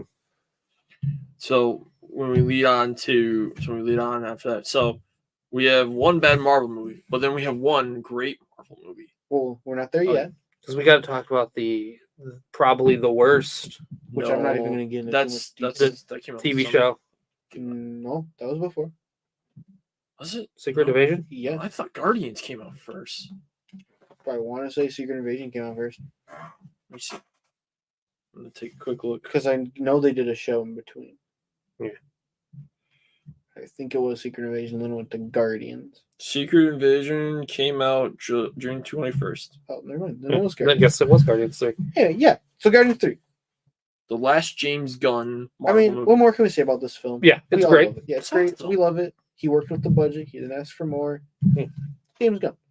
Yeah, perfect. Well, what more can you say about the guy? It's his redemption story. He got fired due to reasons we believe are true. What's not true. Yeah. But one last Fox. But he came back, nailed it. Yeah. Finished it. I know some people complain about it. I go, what is there to complain about this movie? Yeah. Setting up the next chapter for the Guardians of the Galaxy. I'm going to say this. I feel like the fatigue was there, and I felt like a lot of people just felt like they needed to go and see it. It was it's a closing chapter for these guys. We need to see this film regardless. Yeah. It was, hey, I've invested my time with these guys. This is the last one. It's the final one. It's the one that could easily be about the death of someone. And he kept teasing so many characters were dying in this film. Yeah. That was the one thing that was great marketing, though. That was the fantastic marketing. I wish someone would have died. If anyone, I think Drax. Yeah. Drax should have bit the dust. But that was just the perfect. Now I'll get through this really quick with you. Let's peel this bandit off. All right, one great Marvel project. Marvel's back, baby. Secret Invasion comes out. This is where we hit the Marvel's back, or we're back. Though we're not back. Here's the thing. This is where I disagree with Twitter a lot of times. One project, then a flop, does not mean they are back on track if they do another good project. It has to be consistently good. Yeah. I 100% agree. And it's okay to have a bad project here and there. Like, at the end of the day, we make jokes that we don't like Thor Dark World. Yeah. But you have a lot of great projects in there as well. Yeah. You had a good consistent after Dark World. Dark World, yes, was a bad movie, but it wasn't a horrible movie. It was just boring. Secret Invasion was just plain horrible, and I don't think anyone knew what the fuck they were doing. Again, it came down to superhero fatigue. Is we're not going to read the source material. Yeah, we're going to wing it. And it's like, for this one, you should have read the source material. To me, the source material didn't matter. This should have been Avengers movie. And it could have, I think it would have been a great Avengers movie. I think it would have been really good. I'm also fine with being a spy thriller. The problem is this wasn't a spy thriller. That's what they were hyping it up to be. It's a spy thriller. Like, you already announced everything in that first episode of what was going on. Or maybe second episode. This is the first episode. I actually like the first episode. Yeah, it's the one where Marie Hill already bites the dust. Yeah, It's like, she oh, bites okay. dust right away. You're finding out what these squalls are doing. Great. I don't think she should have died. Yeah. They should have kept her for the final episode then. Kill her. I feel like she just came and it was like, oh. Yeah. Okay. But I was okay with it because this shows them being a threat right away. Yeah. My problem was that, well, Don Cheadle's a Skrull. I did not Like that. by episode 2. Like, It was the most predictable why he was in the show. Like, a lot of people kept guessing, well, why is he here? Why is he here? He's a Skrull. Oh, guess what? He should have been the red herring. Right off the bat, he should have been the red herring. And it should have been a different character altogether. Yeah. Like, how cool would it have been if it was like Samuel Jackson and Martin Freeman teaming up, and then you find out Martin Freeman's a Skrull. It would have been a great. It had a great cast. I'll say that. Mm-hmm. But that show was bad. Yeah, that show was. Yeah. And it just, you gave me a generic MCU show. And this is the show that turns people that turn people that are starting to turn I can't people keep off. talking about. Oh wait, we skipped a project, and I'm an idiot. Well, let's Thinking about. let's finish this first, and then we'll go back to the project we Anyway, skipped. not profitable. Guardians 3 was profitable. Yeah. Ant-Man wasn't. Yeah, profitable again though. Secret Invasion was not profitable. Yeah, Secret Invasion did not make money back. Who's next? Loki. Oh yeah, Loki season 3 or season 2. Excuse me. Season 2. I'm indifferent. I don't think it was profitable. I love Loki season 2. I think it became boring. I think that was my problem. Like, I love the ending. I love the fact that he becomes the god of storytelling. Mm-hmm. I think that was a perfect ending for him. It's how you got there, I think, was the problem. It's the hero's journey I liked about it. It felt like we were watching season 1 all over again. You didn't move, you didn't do anything different. Yeah. Right when we got to the final episode, it goes, okay, I guess we're here now. Yeah. It's to complete the arc of Loki. It's what I really felt like, okay, we're done with this character. Yeah. But before we hop into the Marvels, we forgot about a little project. Werewolf by Night. Oh yeah, favorite project. I love that project. That one to me is my favorite MCU. A lot of people didn't have hope for it. I said, you know what? Treat it as a Halloween special. That's what they're hyping it up as. That's what it's getting marketed as. It's an old Halloween monster movie. I knew it was going to be good when it was in black and white. Mm-hmm. When you told me that we were going to get Universal Monster feel, I was like, this is going to be the greatest. This is going to be one of the best things. Yeah, I think I sent you the original test photo they took. Yeah. Michael G. Aquino took of the Werewolf by Night. It's the just giant sad silhouette, and I was like, oh. When you sent me the trailer for it, I was like, this is awesome. This is the fact that they announced it a month before it came out. Yeah. I was like, oh, I could have been cutting it closer and short. Yeah. Closer. But I mean, if your budget's small and you want to, hey, so now, is it Giacchino or Giacchino? Yeah. Giacchino is now in talks to possibly do Midnight Suns movie. Mm-hmm. He wants to direct and probably compose it. I want to see more of these Marvel. The special presentations, but I heard they don't want to do that now. They're going to cut those in favor of more shows, and I was like, for some characters, you don't need a show. Just do the quick, just 45, maybe not even an hour 45. Yeah, as a special presentation. Like Nova, you could probably get away with a TV show, but I rather have 45 minutes because then you introduce them, you have your story, and now everyone knows who he is, and it's only one thing. Would rather just have a lot more Marvel spotlights. Honestly, I would be fine if they did Ghost Rider as a special presentation, just to introduce him back to or introduce him into the MCU. Just which Ghost Rider? Yeah, you have to do Johnny Blaze. Mm-hmm. You have to reintroduce him to and bring him into the MCU. Silver Surfer should be. That's what I keep hearing floating around as a special presentation. But anyway, let's go to the next Marvel. Oh, flopped hard. You had no faith in this project. I had no faith at all. 2 trailers, barely any marketing. First trailer sucked. Right away, and then that second trailer was, hey, everything changes. And I get to why I don't like that. Why I don't like that end credits, that post credit scene, because it's stupid. It didn't need to happen. It felt forced. It felt last minute. The Marvels. I enjoyed it. Well, we know why you enjoyed it. We know you. Yeah, we know why you enjoyed it. But there are problems with that movie. There's a lot of problems with that movie. I mean, like, I'm not gonna say. I feel like it was just a mediocre superhero Disney. movie. It was Disney touched it all over it. Yeah. It let it all go. I loved. There are moments that I loved about it. Mm-hmm. There are moments I don't love about it. I think the biggest problem was the villain. I hate that villain. I don't remember the villain. I just remember the name because I made a joke about the villain being compared to the Dart Man. Yeah. Like, oh, hey, look, it's Dart Man. It's like so you see, now I'm the villain. I'm like, oh god. I hate this. I'm gonna say this. I love the cat's joke. Yeah, you got the joke, and I was just like, this is fucking stupid. But it didn't really work. I love the planet where they had to sing and dance to communicate because that's in the comic. But then they immediately dropped it. It was like, oh yeah, he can talk regularly. I'm like, yeah, and they didn't keep with it, and it's just like this should have been. They're going to communicate with each other to battle the villain rather than the villain just shows up and then blows up the planet. The villain showed up and blew up the planet.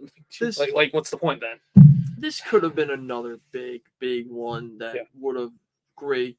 The problem was nothing started because the thing was Marvel announced way too many projects. Also, again, it was the connection of, hey, Secret Invasion, Nick Fury, now he's in the Marvel. It's like, weren't you just depressed in the last project you were in, and now you're all happy go? Funny, yeah. Like, and this shows you the problem with the MCU. What's going on with the MCU? Yeah. And that's not even the worst part about this fucking movie. I don't like any of the lead characters except for one. Kamala Khan, which was Kamala Khan. She's the only thing that saved that movie. Let's talk about my least favorite scene in this movie. You like this scene. I hate this scene. It felt so forced and last minute and made me just want to be like, I have no faith in Marvel. They've hit the panic button with this fucking scene.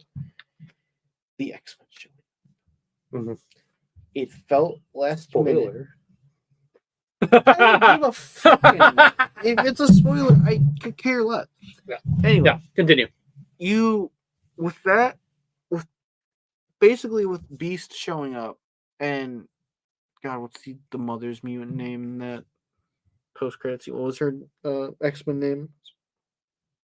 Oh, the mother. Yeah, Monica. Yeah, Monica's mom. Monica's mom. Again, that's how I know it felt forced in the last minute because I don't remember her character. Even though people have said she's an X-Men, I'm like, what she had, but it felt like you're just throwing her in just for the sake of it's the Marvels and you need another character when you could have. And I jokingly said I would have taken Rogue and Gambit in the scene. No, and I would have been probably 10 times happier. The problem I have with this post-credit scene is where's it going? Like, we're 10 movies in on these two phases with these post-credit scenes, but they've gone nowhere. Why do I care about this post-credit scene? This is supposed to be big. Why do I not care? I mean, I love they got Kelsey Grammer back to Beast, but again, it felt last minute. Yeah. Like they just quickly called him going, we need you right now. We'll give you whatever you want. Asking price. We need you here now. Just come record a line or two. So my thing with this whole post-credit scene was, okay, there's an MCU character inside a different universe. I said I was speculating at the time. This is where Deadpool goes in. This is where this is the gate. This is the start of the tear of the multiverse. Finally, what happens with Monica falling into a different time, a different universe. Thank you. Different universe. I said this is the beginning. I still have, like I said, I have hope for Marvel, but this is the beginning of what was going to come to be. Deadpool's going to enter, and this is why Wolverine. So that was my whole thing.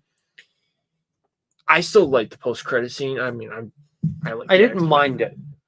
It felt unnecessary. It really felt like it was unnecessary. It felt like, I agree with you.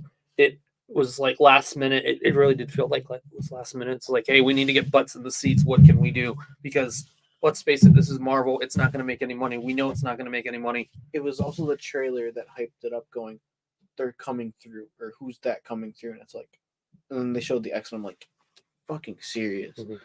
The fact that you're now, again, this is why I hate the Marvels.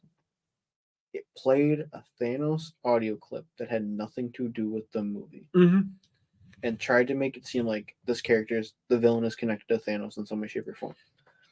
The Mohawk, when they said they're coming, when you saw like a Mohawk, I was like, no freaking way are we about to see Storm show up in this. But that, that's the problem. Mm-hmm. It's marketing. It's the marketing, and I blame the writer on this one. Yeah, I blame the reshoots. This movie got delayed 3 times. Yeah. We were supposed to get this one in 2023. And Ant-Man was supposed to be in 2023, and then they got pushed back because they were supposed to be the kicking off of the multiverse saga. Yeah. Last project for MCU before we go into the future. Yeah. What if season 2? You guys were talking about. I liked it. You liked it. Liked it. I liked it. I liked the Christmas episode a lot. Yeah, that was a funny one. That was a great one. Hard with Marvel. I liked. What was another one I liked? I liked 1602. Yeah. I kind of wish they didn't put Carter in there right away. I rather just have it be. I did like the joke of why she got there. Yeah. When like her episode was like a happy go. Mhm. I did like her episode Yeah. too. The what if the Red Room, or what was The Red Room episode was awesome. Yeah, that was a better Black Widow. Mhm. Yeah. Than the Black Widow movie. But I just love the joke of a portal opens and she falls through and the Watcher just goes, "What the hell is this? Like, this wasn't me." Yeah. Like, I was laughing at that. I was like, Yeah. that's funny. Like something he didn't do, and he's very confused when he's watching everything. That's one of the few. That was like one of the first comic books I read was Marvel 1602. So I would have loved to have seen them do a full episode without Agent Carter and things like but that. I did love how they went to 1602. Yeah. It was Steve punched the time stone and everything fucked up. Yeah. I loved how that was the reason. When they showed Captain America, I was like, oh, this is cool. Yeah, it was cool. But then I didn't like the plot of, once you reverse time, Captain Carter, you can't go back. It's like, not how it works, but okay. Yeah. You're trying to write your own rules and retcon your own stuff. But that's fine. Mhm. And we have very little views, but we're talking about the future, so we'll get the views later on. Yeah. People will watch. That's what I'm not worried. Okay, so we covered a lot of Deadpool yesterday. We covered Captain America. Let's get down to this. Who are the new Avengers? So Tell better scripts. Don't know, don't care. yeah. I want to hear you. Better way to put it for Well, me. obviously it's Sam Wilson in Mhm. control. Sam Wilson with his best buddy Ant-Man. Mm-hmm. Way to go, Tic Tac. Yeah. Mhm. Hulk. Yep. Captain Marvel. Mhm. But Hulk's gonna have his own separate, like, little team. Like, Mhm. I think what's gonna happen is like this Avengers is not just going to be, here's 6 people. Shang-Chi will be on the thing. Like Hulk's gonna have his own little group of like scientists, and it's gonna be Hulk, it's gonna be Darcy. You're gonna have those characters. You're gonna have your main team, which is gonna be Falcon, And- Shang-Chi, Captain Marvel, probably Black Panther, Yeah, Shuri. sure.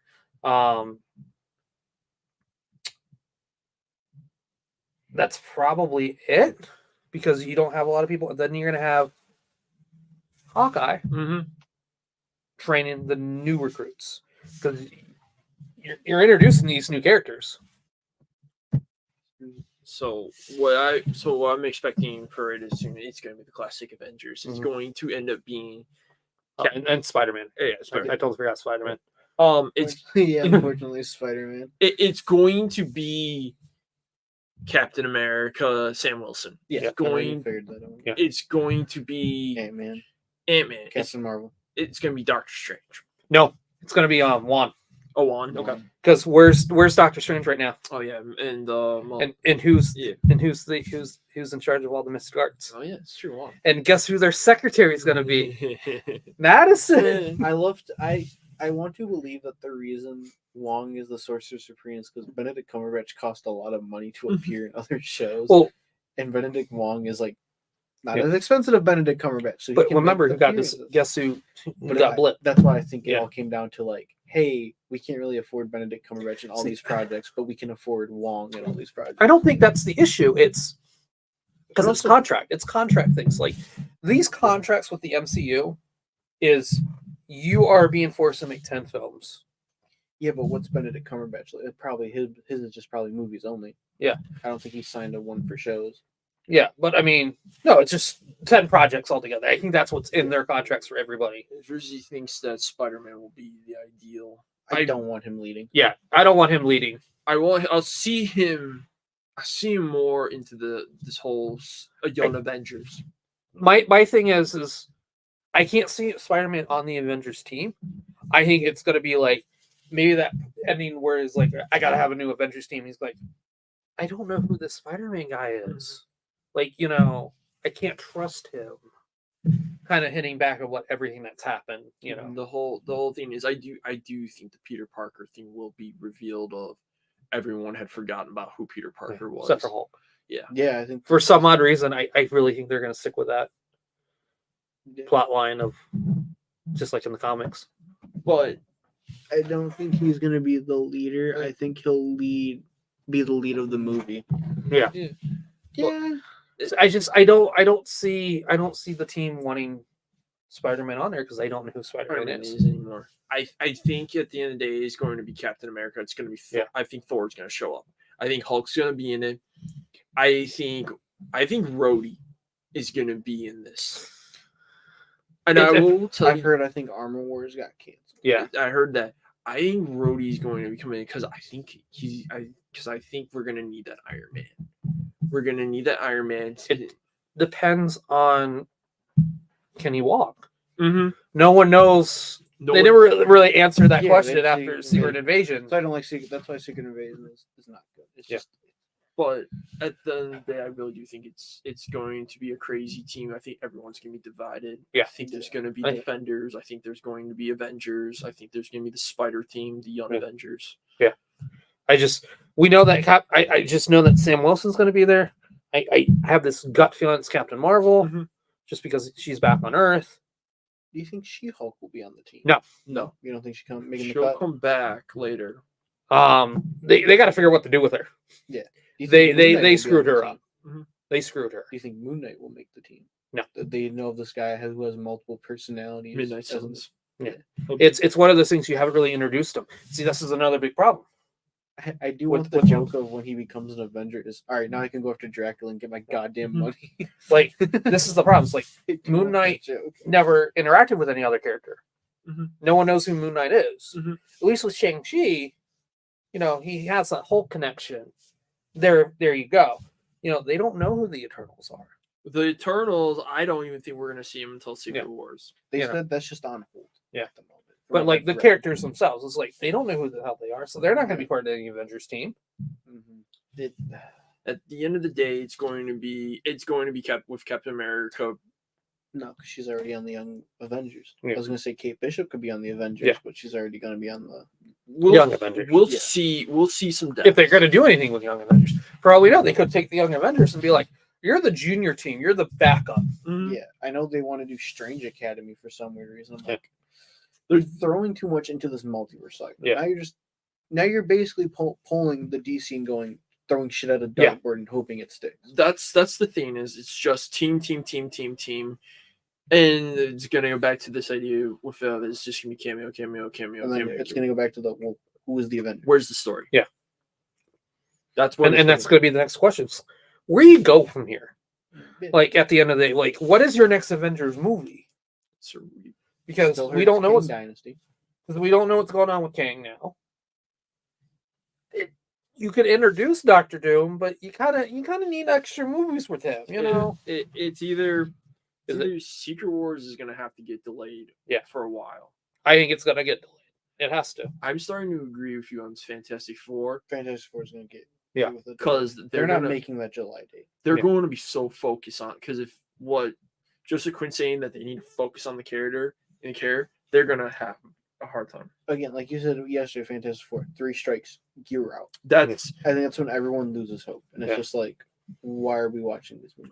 I will be done with Marvel. I will be like Todd. I will take a break from Marvel. And I think you're gonna hear that a new announcement at San Diego Comic-Con and be like, hey guys, I got some bad news. Because if they're filming, Fantastic Four is going to be delayed. If they're filming in what they say is going to be August, you're not making that July. Yeah, that means you're rushing so much, especially if you're going to have like this futuristic world. Yeah, that only gives you. I'm bad at math. Give me a second. And this will lead us to our last really. So they're filming August. They said August or June. Yeah.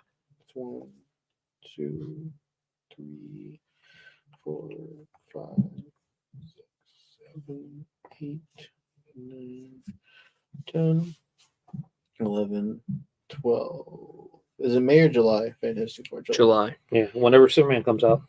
July. You're looking at a year of filming. Yeah. But that's if you don't need to reshoots too. Okay, so this leads to our last topic, and this is the big one. I think this is the reason, the whole reason for this podcast was this. These movies are being announced. They're having this idea that, okay, this is going to start filming, this is going to start filming, and this is going to start filming. You have Avengers 5 in the works. Already is in the works in time. I don't know who the team is. I don't know who the director is. I don't know who's writing this screenplay. Then I have Spider-Man 4. Spider-Man 4. It's the same problem. It's the same thing. Who's the director? Who's the screenplay? It's Sony wanting to rush that one. Yeah. I blame Sony on that one. And my thing, what upsets me with this is that why not just make 2 films? Just make them. Here's the thing. I think we know what they're gonna do. You're gonna get whatever Avengers 5 it's called. I'm gonna call it King Dynasty for right now. You're not gonna get Secret Wars at least until you cannot space it between a year now. Yeah. If they're talking about adding all these projects in between Secret Wars and King Dynasty, it's gonna be the Battle World. I think it's gonna be called Avengers Battle World. Yeah. And we're gonna see all the different, isn't it like all different worlds on the one giant? Yeah. I should read Secret and Fate. Not Secret. Secret Wars. No. I recommend reading the Hickman run because I think the Hickman run's will be the one that's going to be adapted. It's the one that everyone. I have it. I might have to go pick it up. I have if you want to borrow it. I think they're going to combine the original and Hickman's run together. Yeah. Because you still want that iconic scene where the Hulk's holding up the mountain. And you still want that iconic symbiote scene. Yeah. But you're gonna get whatever Avengers 5 is, King Dynasty, or we'll call it Battle World. Then you're probably gonna get your Shang-Chi too, if it's called The Wreckage of Time. But see, the problem is that this is my big issue that I have. I'm just stopping, and I'm like, you can't even explain what you can do with this because it doesn't make sense. You threw a bunch of stuff in there, like the bracelets. You have Marvel's bracelets, Shang-Chi's bracelets. You have the sword. You have whatever they were mentioned in space at the end of Shang-Chi. Your multiverse. You have the Fantastic Four, which we have no idea what universe is in. You have Kang that showed up in one movie, and he wasn't even a threat. You want to throw in Doctor Doom if you're going to adapt Secret Wars. That means you got to show him. You got to introduce the Beyonder. You got to, Molecule Man. Yeah. There's so much. Wonder Man. Talk Wonder Man. I don't understand the point of that series. Yeah. I really don't. Something tells me they had something planned for Scarlet Witch. Because she dates Scarlet Witch. Or he dates Scarlet Witch. And I think there was something going on there. But my thing is that there's so much in this pot. You need that time with all these extra movies. Because what they're doing is, well, we don't want to make as many movies now, but we want to have these big events. Yeah, which it's still ruining the concept of. And now you're ruining these big events because you put so much in this pot. What needs to happen at this point is we gotta stop rushing. We'll talk, and then we gotta talk about this one. I mean, they're finally getting Blade. I just see your dead face. You just want. I feel so bad for the main actor. Oh yeah. He'll be for getting screwed over. I don't know how many times. He'll be 70 when Blade 2 comes out. The quote has aged like spoiled milk when Kevin Feige said, "You don't when Mahershala Ali calls, you pick up the phone." Like you should have not picked up the phone that day.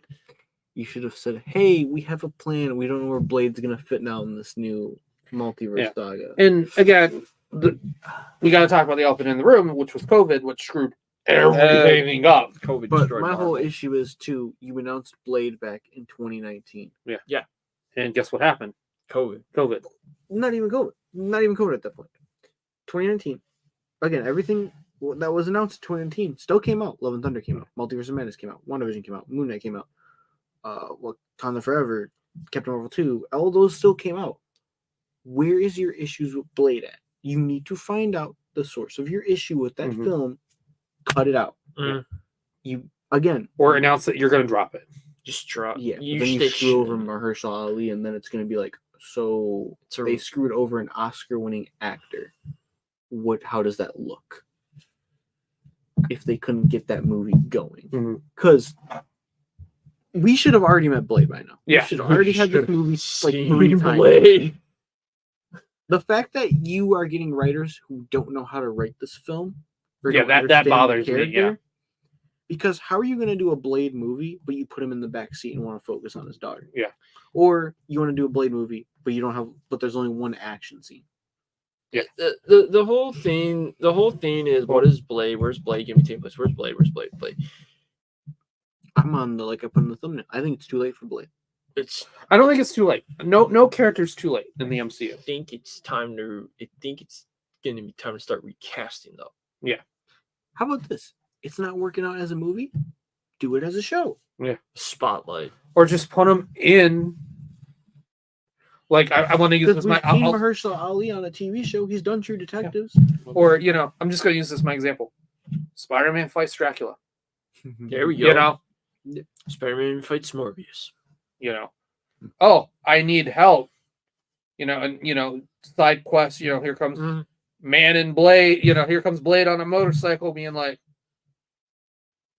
"You need my help, don't you, boy?" Yeah. I don't understand how hard it was to get this movie actually going. I really think it comes down to I bet you there's a couple reasons. One, how do you market it? It's marketed as a vampire movie. Yeah, but what do you rate it? And how PG-13. They've already said I think it's PG-13. How much you're going to tone down, yada yada yada. Unless if Deadpool does well, they probably have an R-rated draft sitting somewhere. That's what I think they're waiting. That's what I think. I think they're waiting for Deadpool. I think they're waiting to see how Marvel Studios with rated R goes, and then I think they're going to go. Here's the thing: how'd you market Moon Knight? You didn't really. Still did successful. Yeah. Blade, everyone knows the character. As long as you know who Blade is and you've watched the old Wesley Snipes films, I'm pretty sure you understand who the character is. Yeah. He's a vampire killer. He's the Daywalker. Yeah. Walks around during the day, kills vampires at night. Hallelujah, he's going to fight Dracula. That's the movie. And you also drop a fun beat in between with how they did that giant techno opening with the But I could also see it being a thing of it's a different style compared to all the other MCU shows and movies. So that there's that problem. Where do you fit it on the timeline? Like at the end of the day, you still have to fit it into a timeline. Let me pitch this real quick before we keep wrapping up because we're at almost 2 hours and 30. I was thinking about this just now because I looked at The Wonderful Shield. You call Chris Evans. Hear me out. You do. Steve Rogers went on a secret mission during World War II to go stop Hydra, but it's in Transylvania. That'd be interesting. Who does he run into? Captain America. Blade. And guess who else you could probably get on the phone? Hey. No. You could get Hugh Jackman. You could get Hugh Jackman as an unnamed soldier, but he's just going by Logan or James, whatever he wants to go by back then. I'm going to throw in one more. That's where he meets the first Black Panther.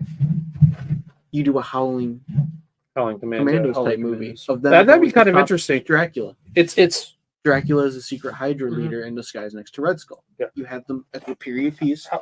One, people won't be mad because it's set during World War II, during that fun era. It's your nice way to introduce Wolverine into this MCU. You're also bringing in Blade. You're still calling it Blade because it's going to focus on Blade.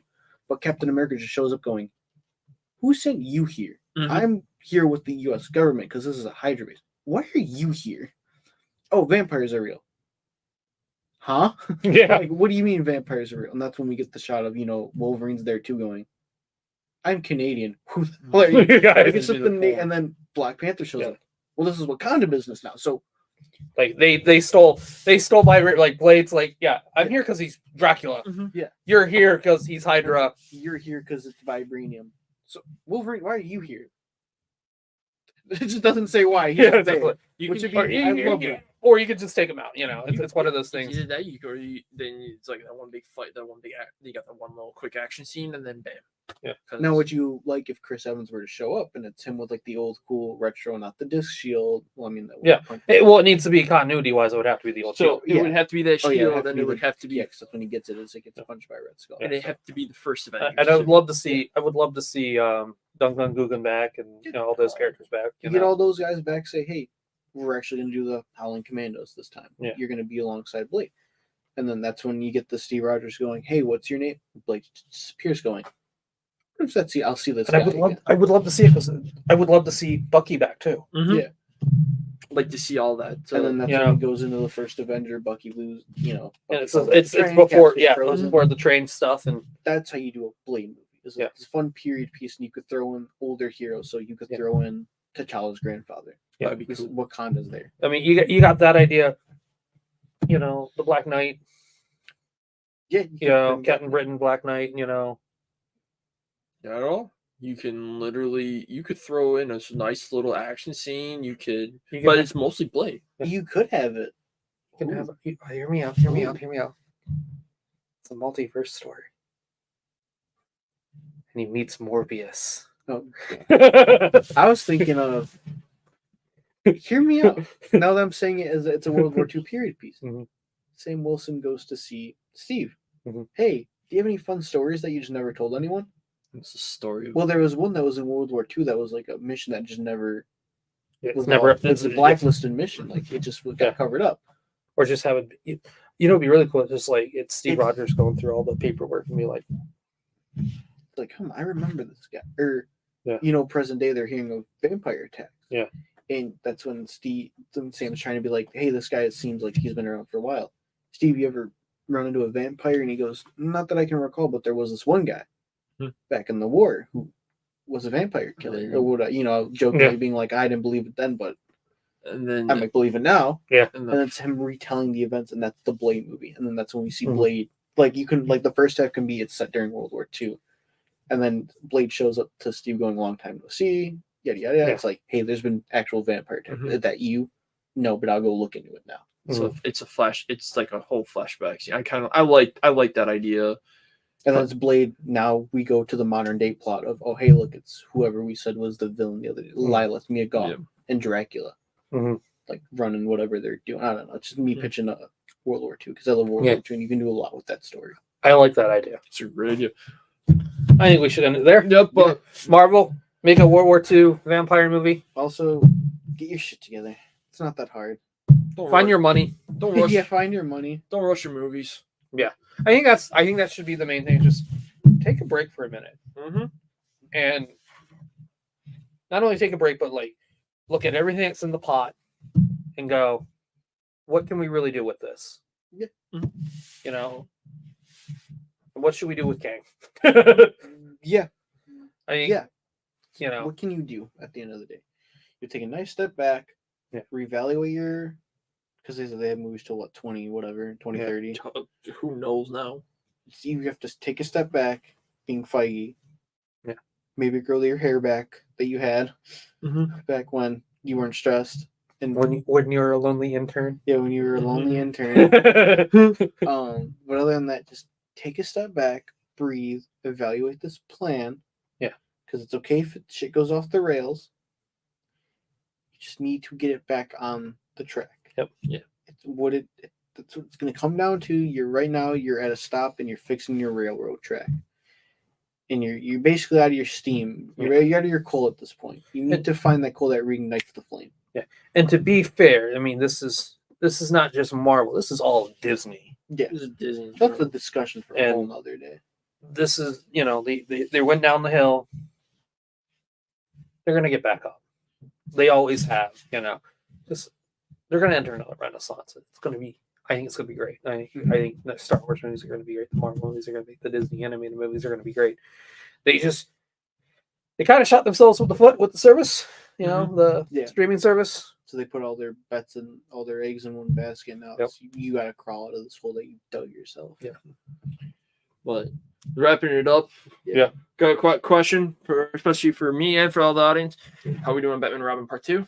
Oh, good. Excellent. Hey. Cool. So, before we even wrap it up any further, any expectations for Deadpool and Wolverine? I'm just gonna keep my expectations to a medium. I don't want to be disappointed again. I don't want to be disappointed with movies. I've been keeping expectations to a medium. I'm excited. I'm excited how I was for the second one. Mm-hmm. For the second Deadpool, I'm going in with that mindset. It's a Deadpool movie. I'm gonna get my comedy, my dirty humor, my fun humor. Yeah. He might give a reach around to Hugh Jackman. Who knows? But when I see that first Wolverine action scene where he goes crazy, I might go. Whoop. Well, I know we're gonna see probably more in that trailer. Yeah. That second trailer is gonna be all Wolverine. I don't know where it's going, and I'm excited for that. Yeah, I don't want to know any more about this movie. Yeah, it's still keeping it very quiet. Like TVA, that's it. Cool. I'm gonna leave it at that. It's gonna wreak havoc through the TVA and all of time.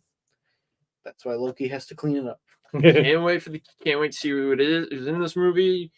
All I gotta say, I'm ready. They did say Owen Wilson might make an appearance, and I could see it. Yeah. But the thing is, I don't want to know. Continuity wise, I think it's before Loki. I think it's before the events of Loki. Oh yeah. We'll see. We'll see what happens. If it's after, it'd be weird. Like you said, Marvel don't know what they're doing. Yeah, when it comes to the multiverse, I don't think they know what they're doing.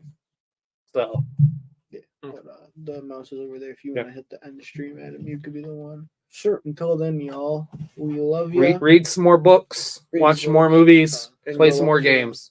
And go see Spider-Man 2 if you live in America. This is true. Only in America. Only in America. Only America gets Spider-Man 2. Yeah. Because America. Take it easy, guys. Take it easy. Lorenzo, that's been Todd. That's been Adam. Hi. All right. All right. Bye. Click end.